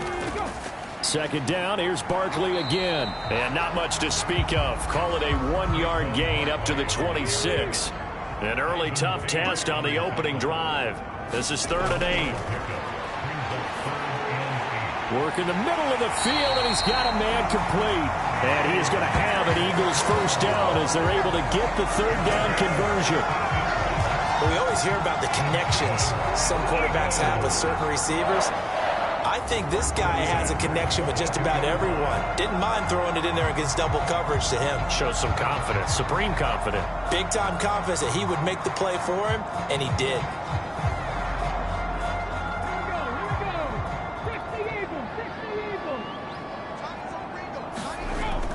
A first down carry for Barkley. And he's going to take this ahead for right around 3 yards, but no more than that. Second down. They'll look to throw. They'll find Paris Campbell. That's complete. That's good. The completion there for 7 yards. And that'll bring up what looks to be a 3rd and inches. Can't be more than a half a foot. I think as he began this throw, you saw that the area was congested, but he has a lot of confidence in his arm, and he fits that one in there nicely. They pick up the catch. Not much yardage afterwards. On 3rd and short, they'll try and pick it up through the air. Oh, he tried to fit it in on the slant, and it's intercepted. And the Vikings are going to take possession here at their own 47-yard line. Well, it's no secret he's had trouble this year with interceptions, and this is a bad start for him. First drive, throwing another pick. No matter who's broadcasting his game, that's how the conversation begins. Throwing too many interceptions. Can he take care of the football? If I were his backup, I'd be edging towards the coaches and saying, hey, how about giving me an opportunity? And the Vikings now heading onto the field. They start near midfield following the interception as they begin 1st and 10. They'll start out on the ground with Jones. And they'll get this just to the 47. 1-yard gain. Ball on the 47-yard line. Here's 2nd and 9. To the air with McCarthy. That one caught by Tyreek Hill. And he's brought down.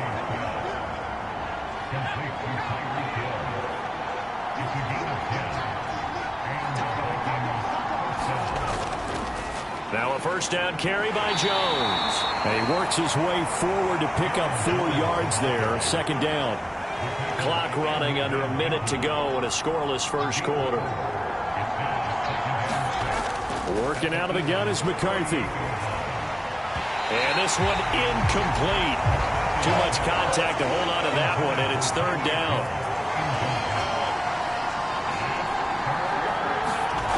Here's McCarthy. Going underneath, he's got Hockenson. And he'll be stopped well short. Only 2 yards there, 4th and 3.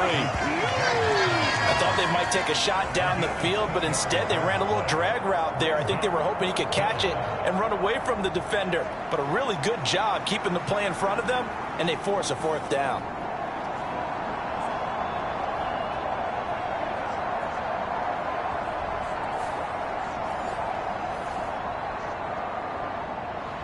Now the Vikings will send out the special teams crew here for a field goal try. From the left hash, this from 53 yards out. And this one is right down the middle. And the Vikings have a 3-0 lead.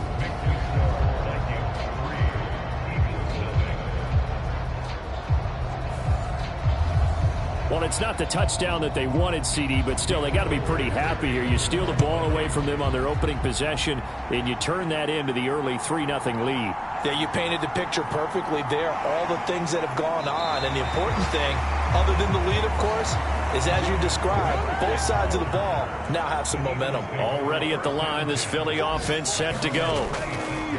Trying to shake off the interception from the last drive. He'll look to throw. Under pressure, and he'll go down. They'll sack him on what ought to be the final play of this first quarter. 3-0 after 1 on EA Sports. Now second quarter action from Philadelphia, and it's the Eagles in possession. as they've got it facing a 2nd and long situation. There's a ball thrown right side and complete. They get 14 back, but it leads now to a 3rd down.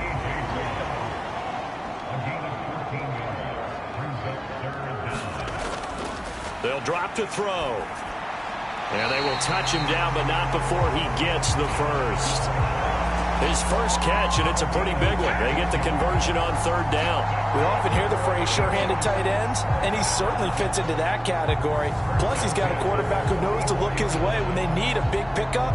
And on this play, he finds it for the first down.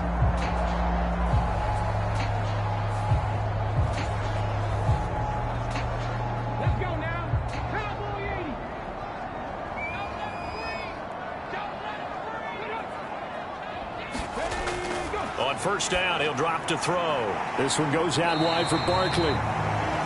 And he'll get it out to midfield. Looks like, yeah, they'll spot it right at midfield at the 50. Here now, 2nd and 4. A handoff to Barkley on the option. And he'll be taken down at the 44-yard line.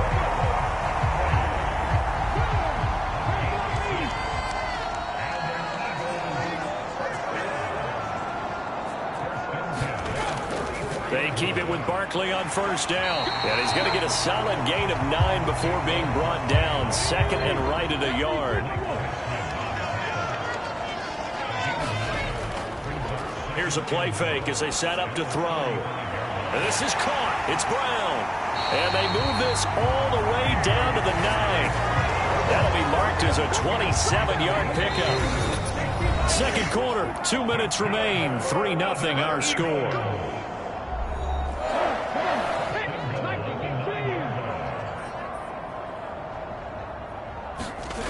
Back to throw. And he's going to be dropped. Back at the 15-yard line.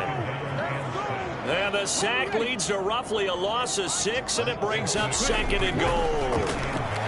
Slant to Adams. Touchdown! Davante Adams. His 2nd touchdown on the season. And the Eagles have taken the lead. On for the extra point, Jake Elliott.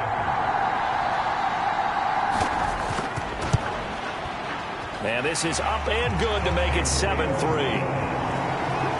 A good drive that time as they go 9 plays in all. And Davante Adams able to finish things with a touchdown reception. Now after the touchdown, here's Elliott on to kick it away. This to the back of the landing zone. He'll return it from the 1. And able to get this across the 20, but not much further as he's dropped at the 23-yard line. The Vikings taking the field here for their 2nd drive of the game. And last time able to get 3. It's not what they wanted. They wanted 6, but they got at least something. They mustered something out of the drive. They'll take it. Just, I like the way you've described it. Not ideal, but they'll take it. Anything to put some points on the board. But this time on offense, they don't even want to see the field goal kicker trot on the field. They want that ball in the end zone. Yeah, they'll be going for 6. McCarthy to throw on 2nd down. Going underneath, he's got Hockenson. The Eagles going to take the first of their timeouts as they'll head to the sideline and talk over what to do next. On 3rd down, they'll throw in McCarthy. And that's knocked away and incomplete. So on 4th down, Ryan Wright on to punt for Minnesota.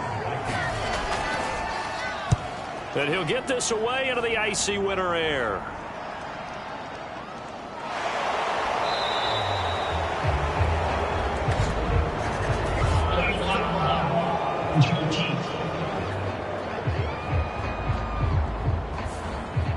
So the special teams penalty cost some yardage there as they come out on 1st and 10.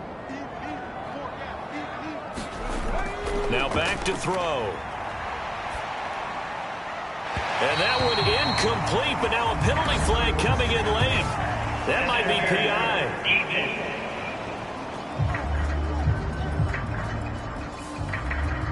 So the yellow flag came out, and that leads to a new set of downs for this offense. 1st and 10. They'll set up to throw. This short throw caught by Goddard.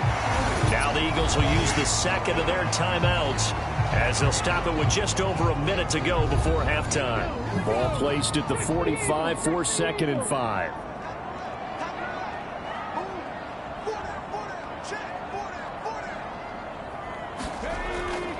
Out of the gun, they'll look to throw. Got a man, it's Brown. And A.J. going to pick up an Eagles first down as he'll get this up to midfield. They get 6 on the pickup there as the drive will continue.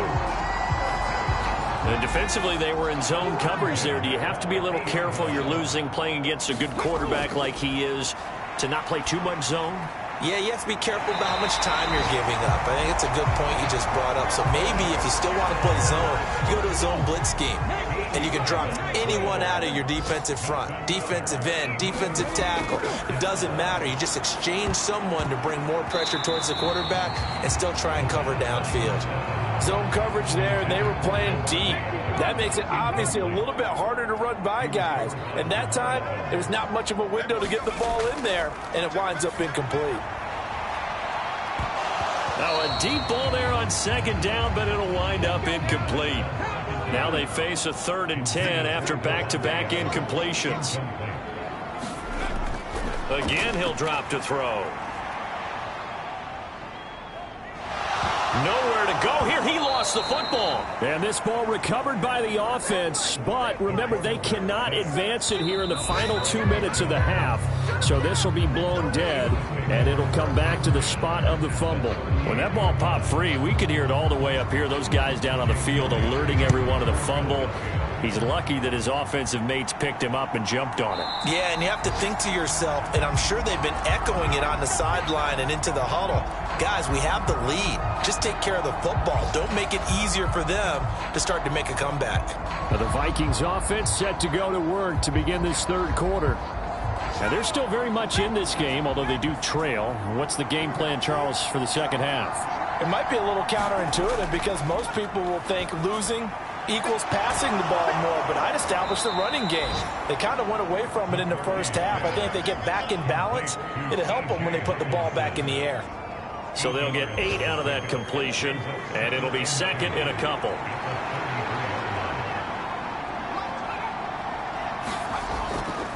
There go play action. Here's McCarthy.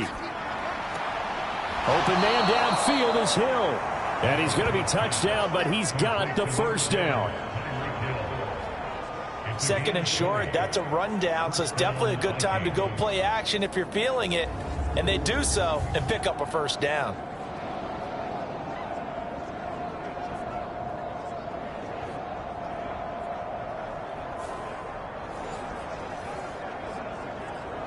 So from Philadelphia territory now, here's a 1st and 10 at the 47. Up the middle, Jones. Give him 5 on the carry there, and it'll be 2nd down. In motion, Hill. And here's Jones again on 2nd down. And he is going to be stopped cold behind. It'll be a loss of a couple on the play, so now 3rd down coming up. I think this running game, or should I say lack of one, is making this defense look better than what they really are.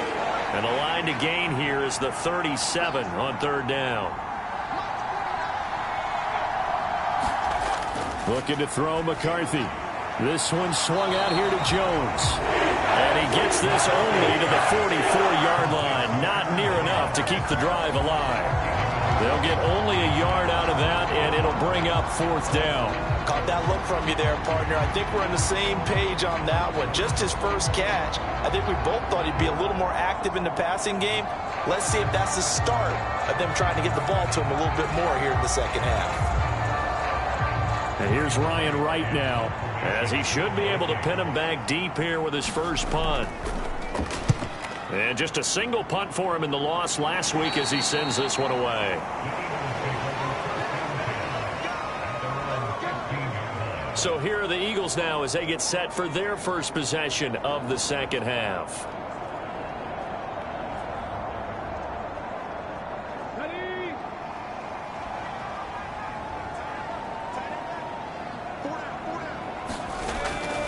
start out on the ground. It's Saquon Barkley. Credited with a 1-yard gain there to make it 2nd and 9.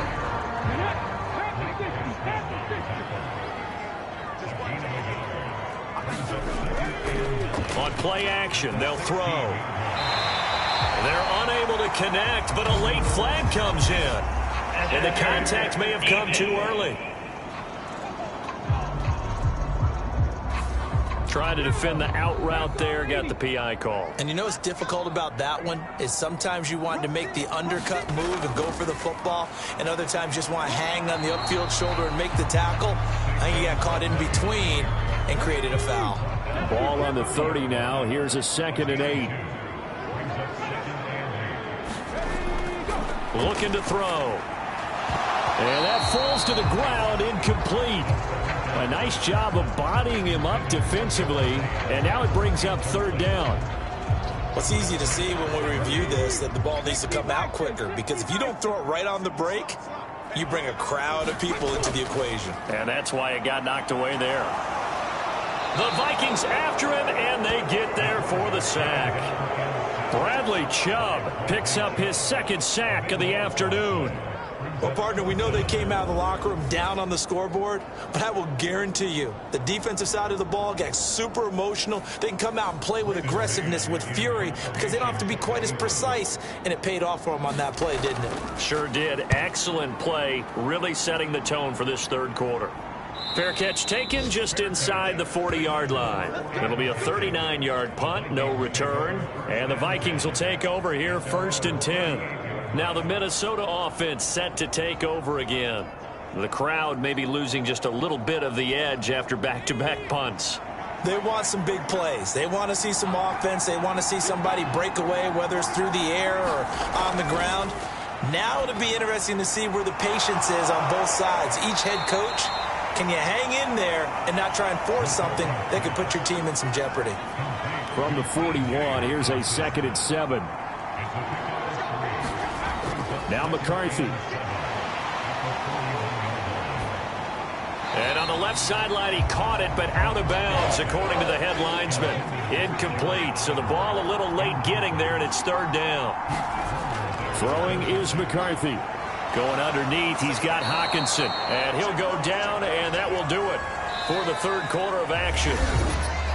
1 quarter remains here as the regular season starts to wind down. You are watching the NFL on EA Sports.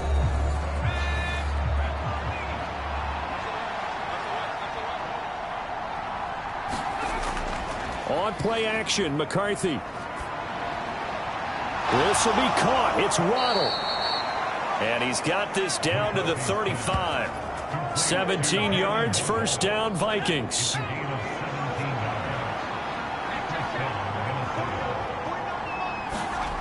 McCarthy, he'll set to throw it. Man open, that's Marquez Valdez-Scantling.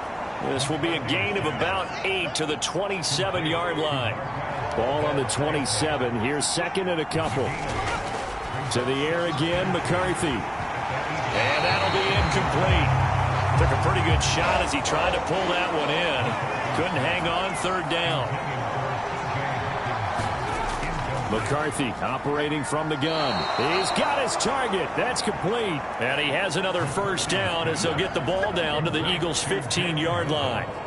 The 3rd down conversion is successful. Give them 12 yards that time. And here we are in the 4th quarter, partner, and watch them drive for what would be a go-ahead touchdown. And you and I both know this is where you need a quarterback who can keep his cool back there. Not just for himself, but to keep the rest of the team relaxed too. Line of scrimmage, the 15. It's 1st and 10. An inside give to Jones. And he stopped immediately there. Sidney Brown in on the tackle. 2nd and 10.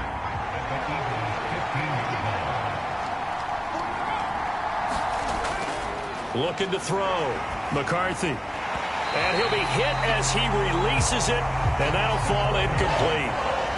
Possibly a turning point. Big play coming. This is 3rd and long.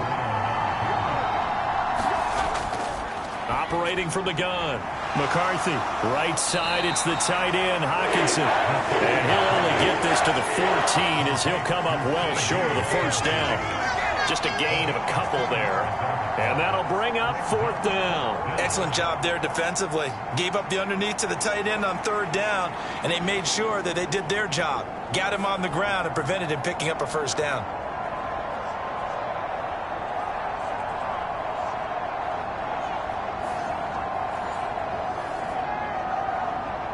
So now one of the biggest kicks of the night is forthcoming.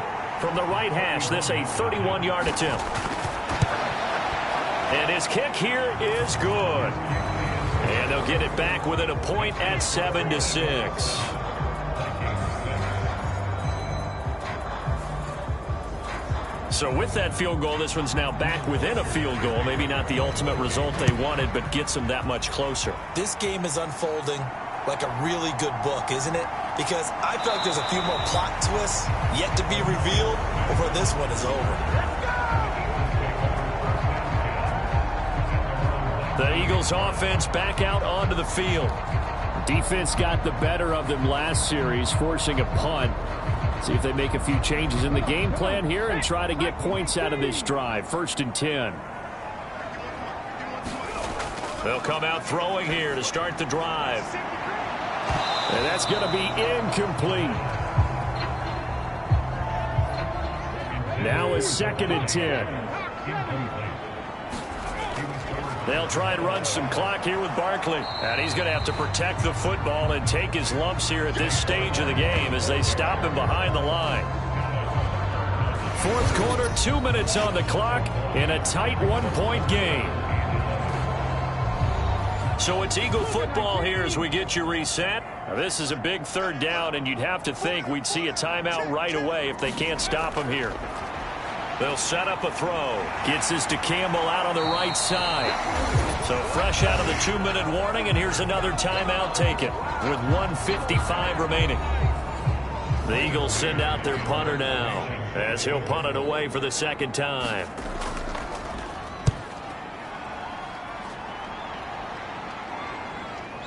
Here's Hill on the return. Just a net of 34 there following a punt of 44 yards. And it will be Vikings ball, 1st and 10. So all eyes on this Vikings offense. Down 7-6. A minute 46 to go. A chance to end this season with a bang as they come up with a 1st and 10.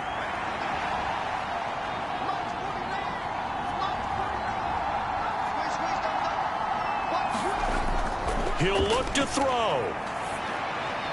He's got to complete to Waddle. And he'll be taken down, but not before he gets into enemy territory. They'll look to throw. A check down here to Jones. And he's going to get out of bounds with the 1st down. So that's going to double their pleasure for sure. They get the 1st and save a timeout.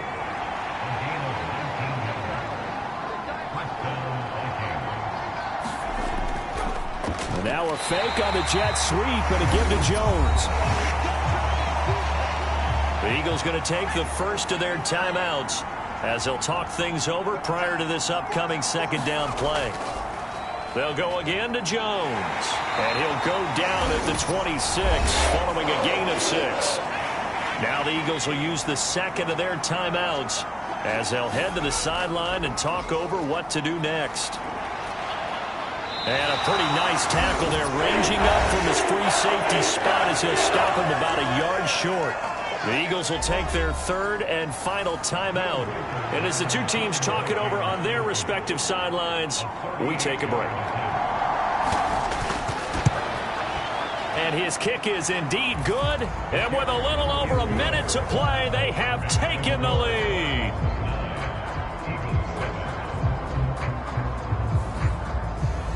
Big kick right there to give them the lead in the 4th, but there is still time left for a final drive. Did they score too soon? Post-game will tell us, right? Depending on what happens on this drive, that's how we'll analyze it. If the other team scores, they scored too soon. If they somehow hold on, they've managed the clock exactly right. So now it's the Eagles' turn, trailing by 2 after the made field goal. A little over a minute to go. A possible crippling loss to their playoff status in the balance, barring a late score. Back to throw. That's complete. He's got Barkley out of the backfield. And from the 25, they work this to the 29, a gain of 4. And that's complete to Brown. And A.J. going to pick up an Eagles first down as he'll be brought down at the 38-yard line. He's back to throw. He dumps it off to Barkley. And that not what they wanted. They lose yards on first down. Back to throw. Pass to Brown. He's got it on the crossing route. And he'll be taken down, but not before he works it past the 50. That was a long shot, but they did get one final chance to try to score and overcome this small deficit. No touchdown, though, Charles. And that brings this one to a close. Yeah, I think Hope was wearing one jersey and Worry was wearing another on the other sideline as that final snap played out. Now, we've seen some incredible plays to win games before, but in this case, I think the distance...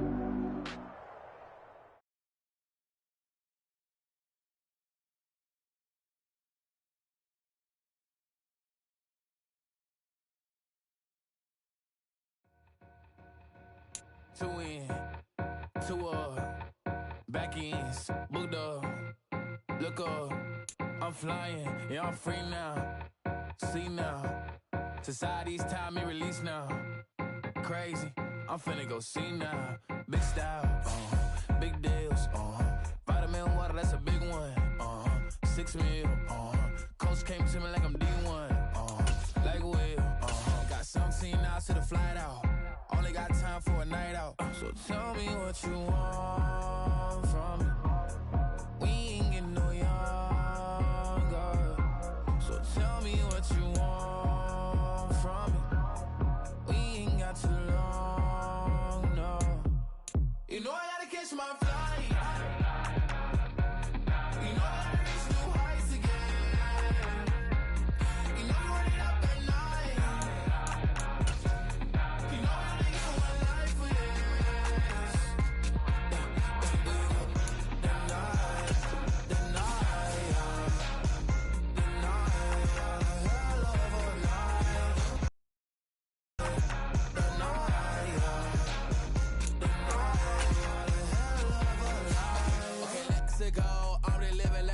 went through. J. Cole said his memes and mills, but I'm the king and adjust it all. Really wanna wipe me down, I got more patience than a hospital. Sweaty's better beef with me than never beef with life's obstacles. I'm bad as a bone out. I'm way too toned to be toned down. Too big, so I'm cocky. From the back while I'm Twitter with my phone out. Got an Eminem deal, but I'm Hershey 6'2", dark skin, with purpose. Left a voicemail on my phone last night to myself saying, Lil Curtis, yeah. You know I Today, from Bank of America Stadium in Charlotte.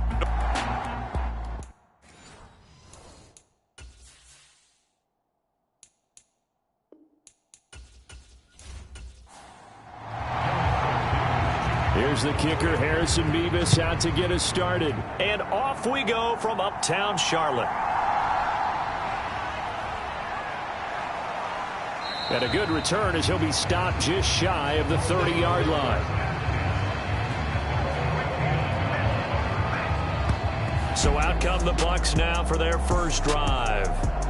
They'll be led out by the #1 overall pick in the 2018 draft, the Oklahoma Sooner, Baker Mayfield. And the numbers were not pretty. I mean, they don't look right. When you throw 2 interceptions, no touchdown passes, there's no way to really make that work.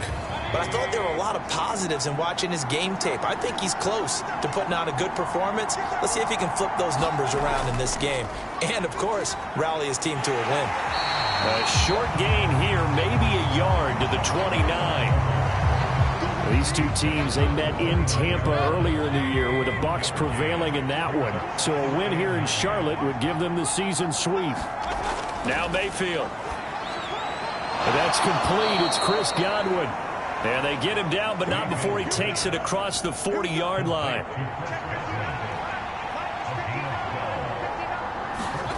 A first down throw for Mayfield.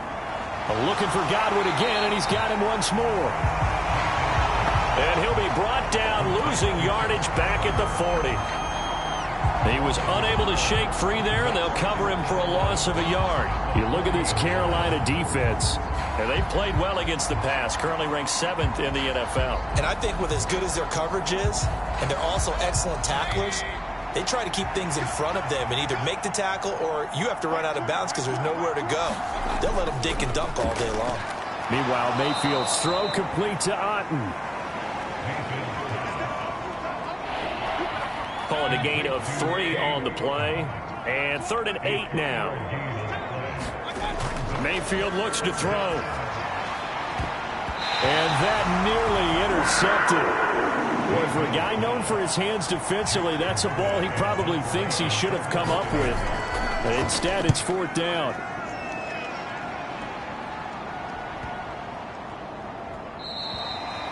And that'll hit at the 5 and go into the end zone for a touchback.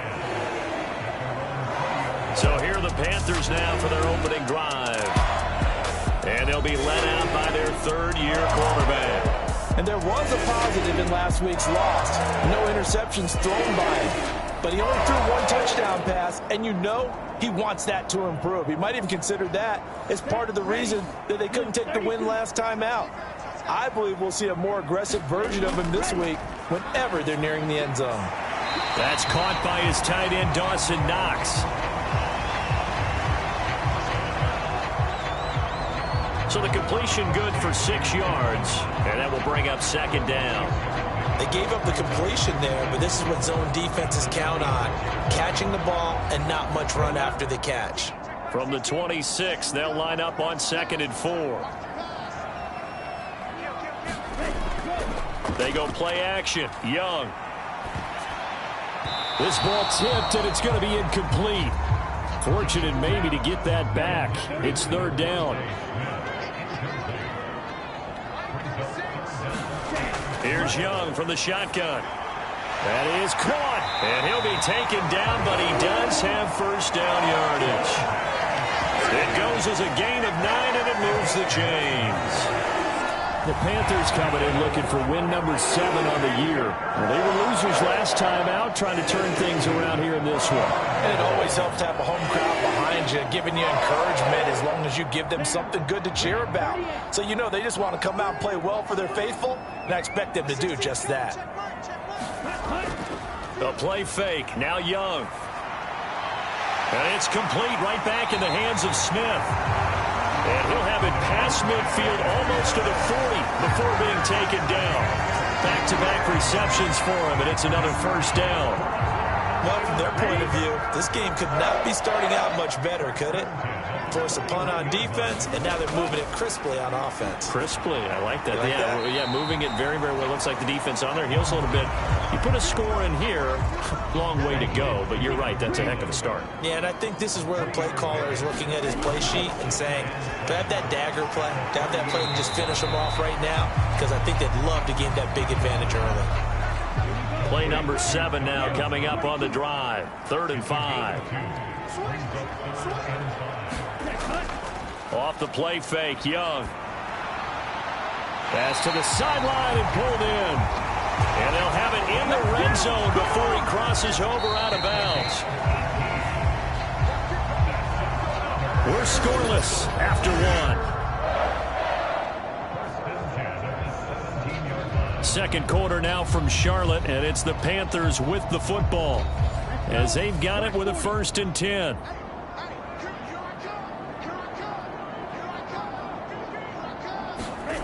Throwing, Young. To the right side and intercepted. Picked up by Jamel Dean. And the Buccaneers are going to take over once again, and they'll have it at their own 8-yard line. Charles, not only is that an interception, it's one when you were really knocking on the door for a touchdown inside the red zone. You're actually thinking points. No matter what, at worst, you're thinking kicking a field goal and getting 3. We might look back on this in the second half and say, you remember when they didn't get points on that drive? This could cost them.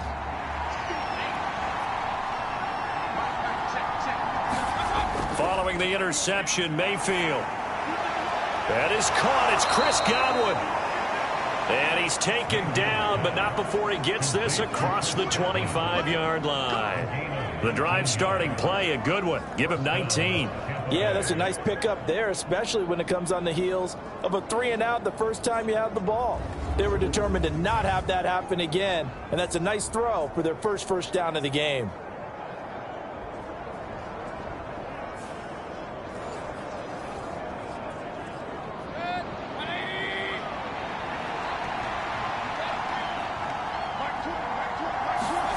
Mayfield on first down. And that is incomplete. That's some good closing speed there defensively because that looked open for a minute. But that's great work with the ball in the air. Never gave up, converged on his man, and broke the play up. So after the incompletion on first, now 2nd and 10. They run straight ahead here with White. And he's able to break out of one tackle, but then quickly brought down. The Panthers turn to their nickel set here as they get ready for 3rd down. Here's Mayfield. There's a short one taken in by Otten. And they get him down about 2 yards shy of the line to gain. A 3rd down pickup of 5. I thought maybe when he caught, he'd have a good chance of getting that first down, but that's a nice job of holding him up and preventing him from getting to the sticks.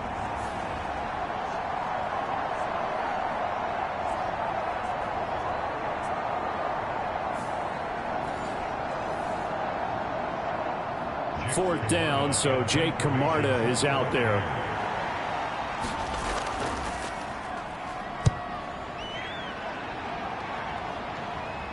Fair catch called. It's taken in right at the 20-yard line. A 40-yard punt, no return. And it will be the Panthers' ball, 1st and 10.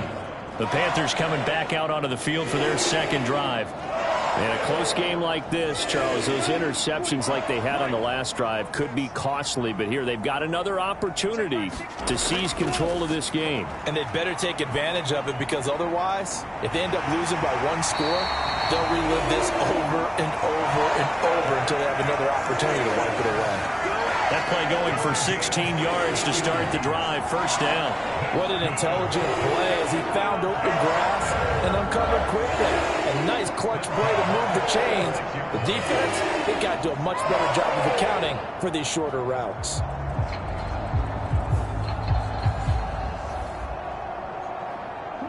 So from the 36 now, 1st and 10.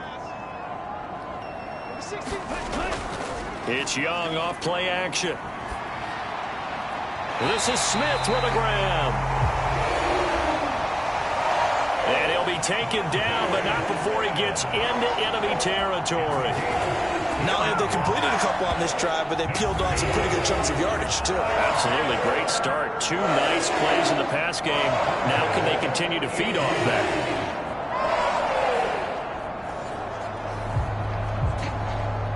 Back-to-back good plays have them on the move on 1st down. Young now. That's pulled in by Brooks. So give him 5 yards there on the pitch and catch, and that's going to bring up 2nd down.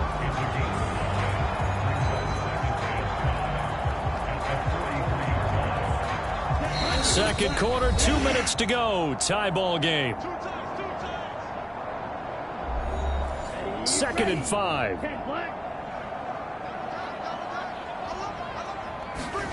To the air once more, Young. He's got his tight end. It's Tommy Tremble. He's got his first catch here before halftime, and it goes for a 1st down. That was a route run, not just with dexterity, but with intelligence. Found the hole in the zone, made sure the quarterback saw him, and was able to make the sure catch and flip the down marker back to 1.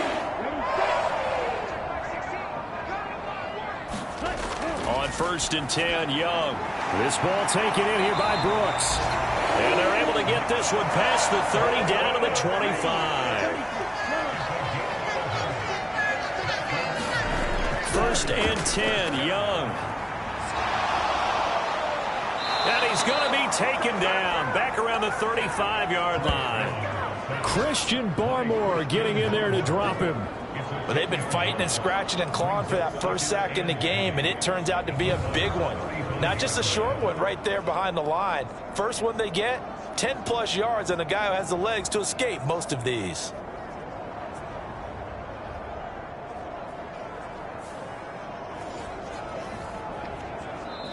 Now the Panthers going to use the first of their timeouts as they'll stop it with exactly a minute to go before halftime. So 2nd and long, and got to be careful.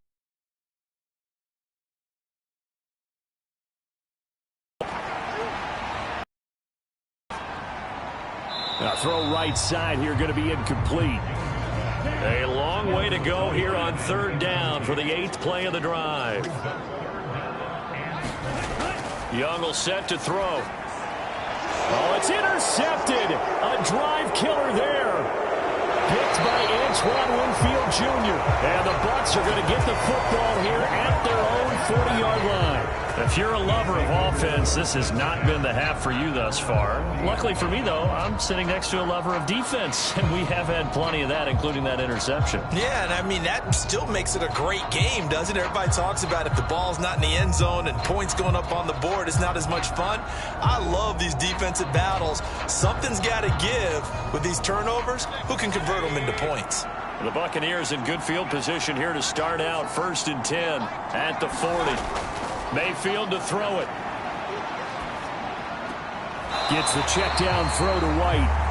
No gain on the play there. It'll be 2nd down.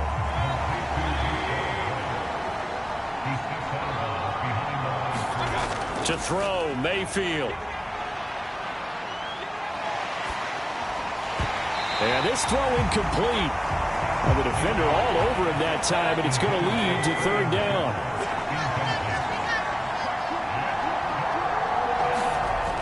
Mayfield. That's complete to his receiver, Godwin. And he'll go out of bounds. It appears right at the 45. Here's Jake Camarda now. He's been a busy man here in this first half as he gets it away. And a nice job here to down this one right on the 5-yard line. That punt was near perfection as it checked up inside the 5-yard line. You never know where these things are going to go, do you? No, what was it? You got a John Heisman quote about that, yeah, right? He said the football is roughly a prolate spheroid, which means it's going to bounce funny, and you never know where it's going to end up. And just 25 seconds to go in the half now as they've got it 1st and 10. Trying to shake off the interception. He'll look to throw. He finds his man. Complete. It's Brooks. And a gain of about 4 here moves this from the 6 up to the 10.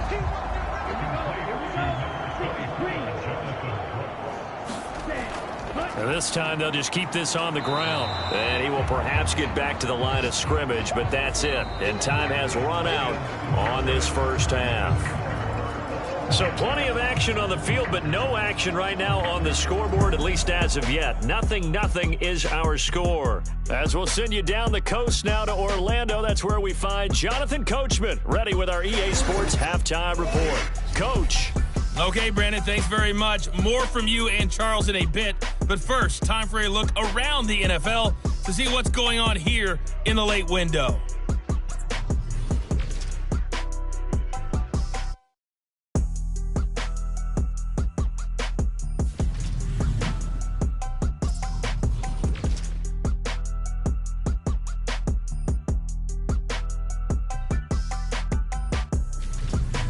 Lastly, let's check on one final game for you. And you can see they are scoreless as they play the second quarter. Meanwhile, in our game, to call it a defensive battle would be an understatement. 0-0 is our score. We'll be looking for something in that second half as we send it back to Brandon Godden and Charles Davis. Okay, Coach, thanks as always. This one's still anyone's game as we welcome you back for quarter number 3. After a rare scoreless first half, these teams now just looking for something as the second half gets underway. And they'll start this drive just across the 30. Pretty nice work on the return. And the Panthers going to take over here to start quarter number 3. And, Charles, a scoreless first half. How does that change how you assess things here moving forward? Well, it doesn't change it a whole lot because, remember, it's still scoreless, which means you're starting from 0 again, so you just have one half to play instead of 2. What I would look at my play sheet, though, and see is something that maybe loosens things up for my guys, gets a smile on their faces, and gets them going to begin the second half. Now a second down throw for Young. Throwing for Smith on the out route, and it's caught. And past the 40 before he's out of bounds. First down, Young. And he will find the open man. It's DJ Moore. And they're well past midfield, just a yard or two shy of the 40. He was held without a catch in the first half, but he's got one here, and he also picks up a first down. That was a nicely run slant route, and what the receiver's trying to do is make the defender think he's going upfield for a deeper route and then breaks it off, usually after about 3 to 4 steps, and cuts towards the middle of the field. And now what he's trying to do is use his body to keep the defender away from the football and give the quarterback a really nice target. On 1st and 10, it's Brooks. And just no chance of turning the corner. He can only get back to the line of scrimmage. 2nd and 10 coming up. Young. Oh, the Buccaneer pressure too much. Down he goes. Tyree Wilson using that athletic ability to make the play. We are seeing two really confident defenses imposing their will on these offenses in this game. Yeah, absolutely, going toe for toe. Just curious if one of these offenses can wake up a little bit. Is there any way they can find something that can pop, something big to knock them back on their heels?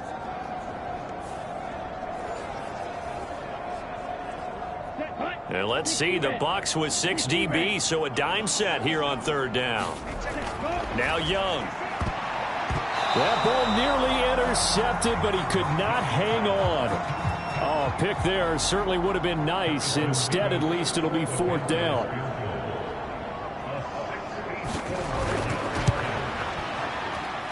And his kick is right there. It's good. And with it, they have taken the lead.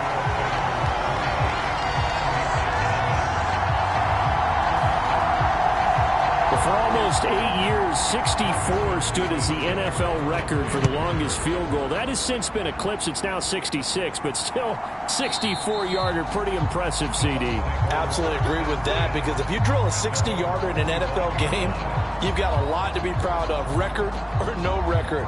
And only a handful of guys can even attempt it. Excellent job there, putting that one through the pipes. Now Mayfield and the Bucs come up on 1st and 10 at their own 25-yard line. They'll try and start this drive in the air. Over the middle, he finds Godwin, complete. They like going to him in the slot. He catches another one. I think this comes under the heading of, until they stop him, why not go back to it? He has something going really well. Great working relationship with the guy throwing the ball, and they keep making the connection. Ball on the 30. They'll come up with a 2nd and 5. Now whistles here before the snap. Looked like one of the Bucs may have moved. And maybe they were coming with a blitz that time, and it caused a jump. I think if we saw it, you know that they saw it. Might have been a little discussion down there. Bad guys coming. Pick them up. Pick them up. And someone jumped. Now a 2nd down throw for Mayfield. On the throw led him too much that time. It's incomplete. They had the incomplete pass on 2nd down. Now they need a big play here. 3rd and 10. Mayfield now. This is Shepard on the catch. And they get him down, but not before he takes it across the 40-yard line. His first catch, and it's a pretty big one. They get the conversion on 3rd down. Well, that's the kind of play that was lacking all the way through the first half. maybe this can give them a little bit of a spark because they're not out of this game by any stretch.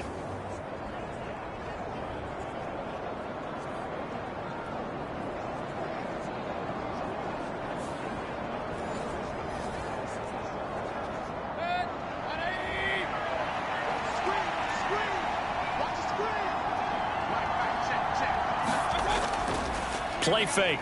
Mayfield. Over the middle, complete. That's White. And he'll be taken down, but not before he works it past the 50. Still in search of their first touchdown of the game, but they're on the move. 1st and 10. Now a give up the middle. This is White. And they'll get him down after a pickup of 8. 2nd and 2.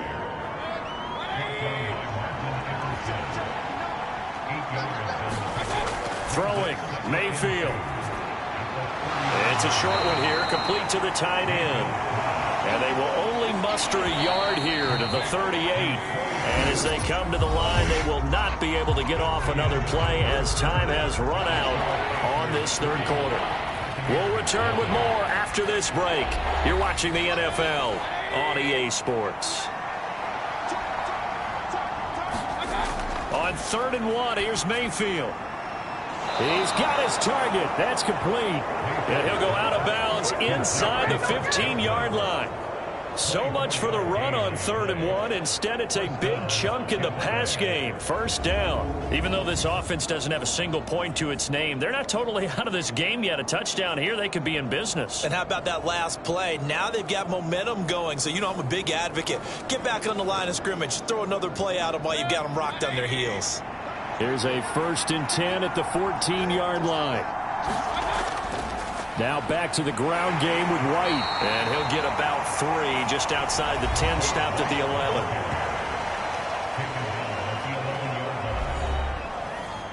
Second and 7.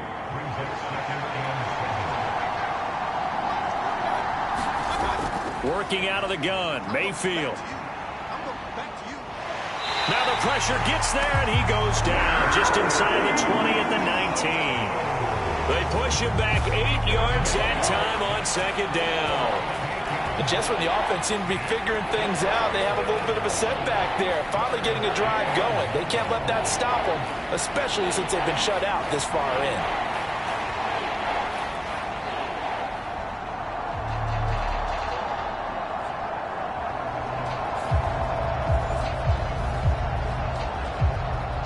This offense 2 for 2 on 3rd downs on this drive. They're in for a tough test here, though. 3rd and long.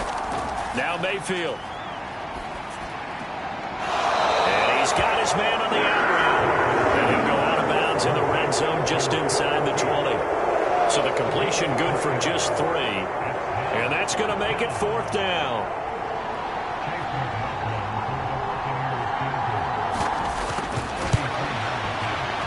And this one is right through. And in the 4th quarter, this game is tied.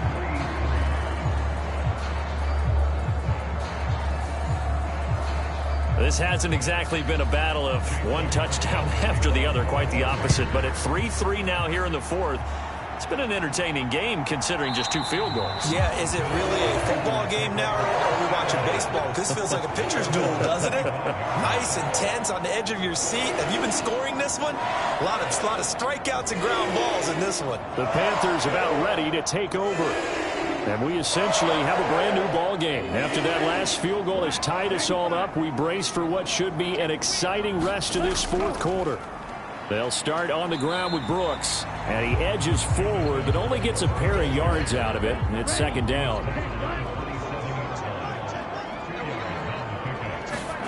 Young to throw it. And down he goes. A Buccaneer sack.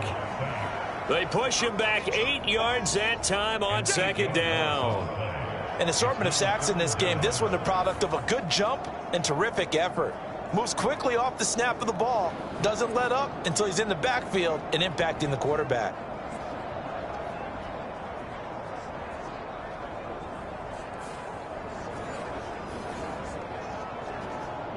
Possibly a turning point. Big play coming. This is 3rd and long. Here is Young. Able to find the open man. That's complete. And he's taken down, but able to slip across the 35.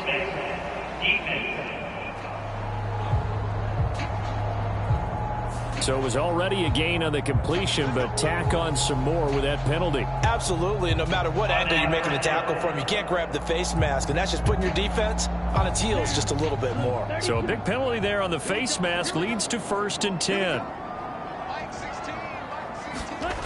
Young working out of the gun. Little pitch and catch to the tight end, Knox. And they'll get this just to the 47. 1-yard gain. They'll come up now. 2nd and 9.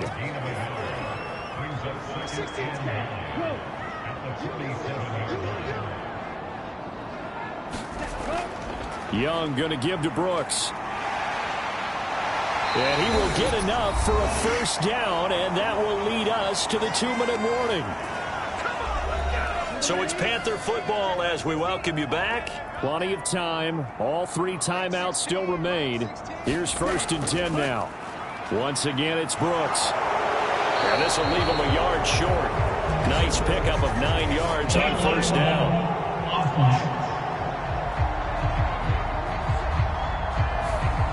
An unfortunate time for the penalty there. That cancels out a positive play from this offense. Well, not to sound too trite or too accepting, but you and I both know it happens. You got to accept it and move on. Yardage, you got to get back. Focus on the next play and move on. And a short gain there down to the 37-yard line. Here comes 2nd down. On the zone read, a handoff here to Brooks. It's been a struggle this entire game trying to move the ball on the ground. But every now and then you find a little chink in the armor, and that type of run right there lets them know that they can't stop every single run for almost no gain. On 3rd down, they go with Brooks. And a good-looking run there as he'll take this inside the 20 and down to the 18-yard line. Now the Bucs going to use the first of their timeouts as they'll head to the sideline and talk over what to do next. They'll run straight ahead with Brooks. The Bucs going to go ahead and use the second of their timeouts as they'll head to the sideline and talk over what to do next. Another try from the 19, 2nd and 10. They run out of the gun with Brooks here. And he is met in his tracks behind the line of scrimmage. The Bucs forced to use their 3rd and final timeout as they get the stoppage with just over a minute to go in the game. Up the middle with Brooks here. And he'll only get this to the 14 as he'll come up well short of the 1st down.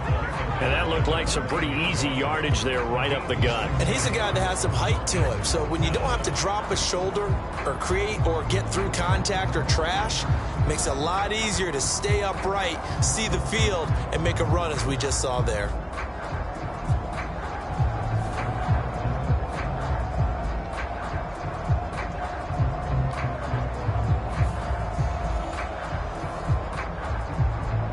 So the field goal unit is on the field as this is a big spot right here. This to take the lead here in the final minute.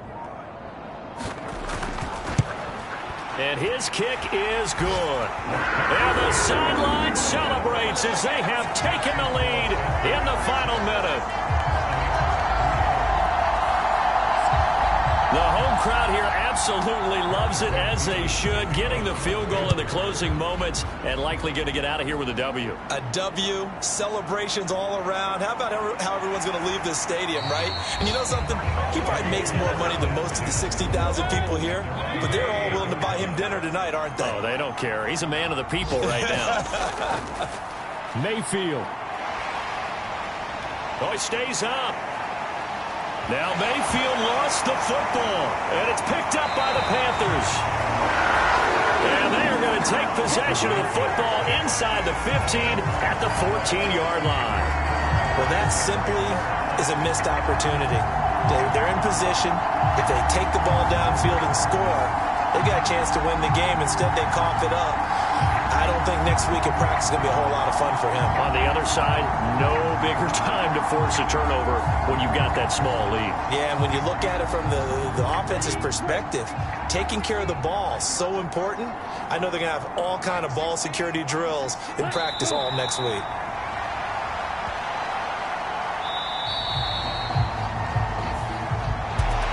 Well, obviously, Charles, this was by no means an offensive track meet. I mean, the defenses were the story in this ball game. But, hey, they got enough points to get the job done. And at the end of the day, that's all that matters. You're absolutely right about that, partner. In such a low-scoring game, it completely changes everything you had planned to do out there. Fortunately for them, they got just enough scoring to bring home the win. And in this type of a game, to play their defense, that became one of their biggest keys. So for Carolina, they pick up win number 7 on the year. And by just about all accounts, not the type of year they were hoping to have. Meanwhile, for Tampa Bay, they lose their 9th game on the year. And it will be a disappointing finish to the regular season, no doubt. So that's a wrap. For Charles Davis, I'm Brandon Gaudin. And this has been a presentation of the NFL on EA Sports. For more, check us out at easports.com. The Panthers are winners here as we say so long from Charlotte.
rhyme book and read the composition.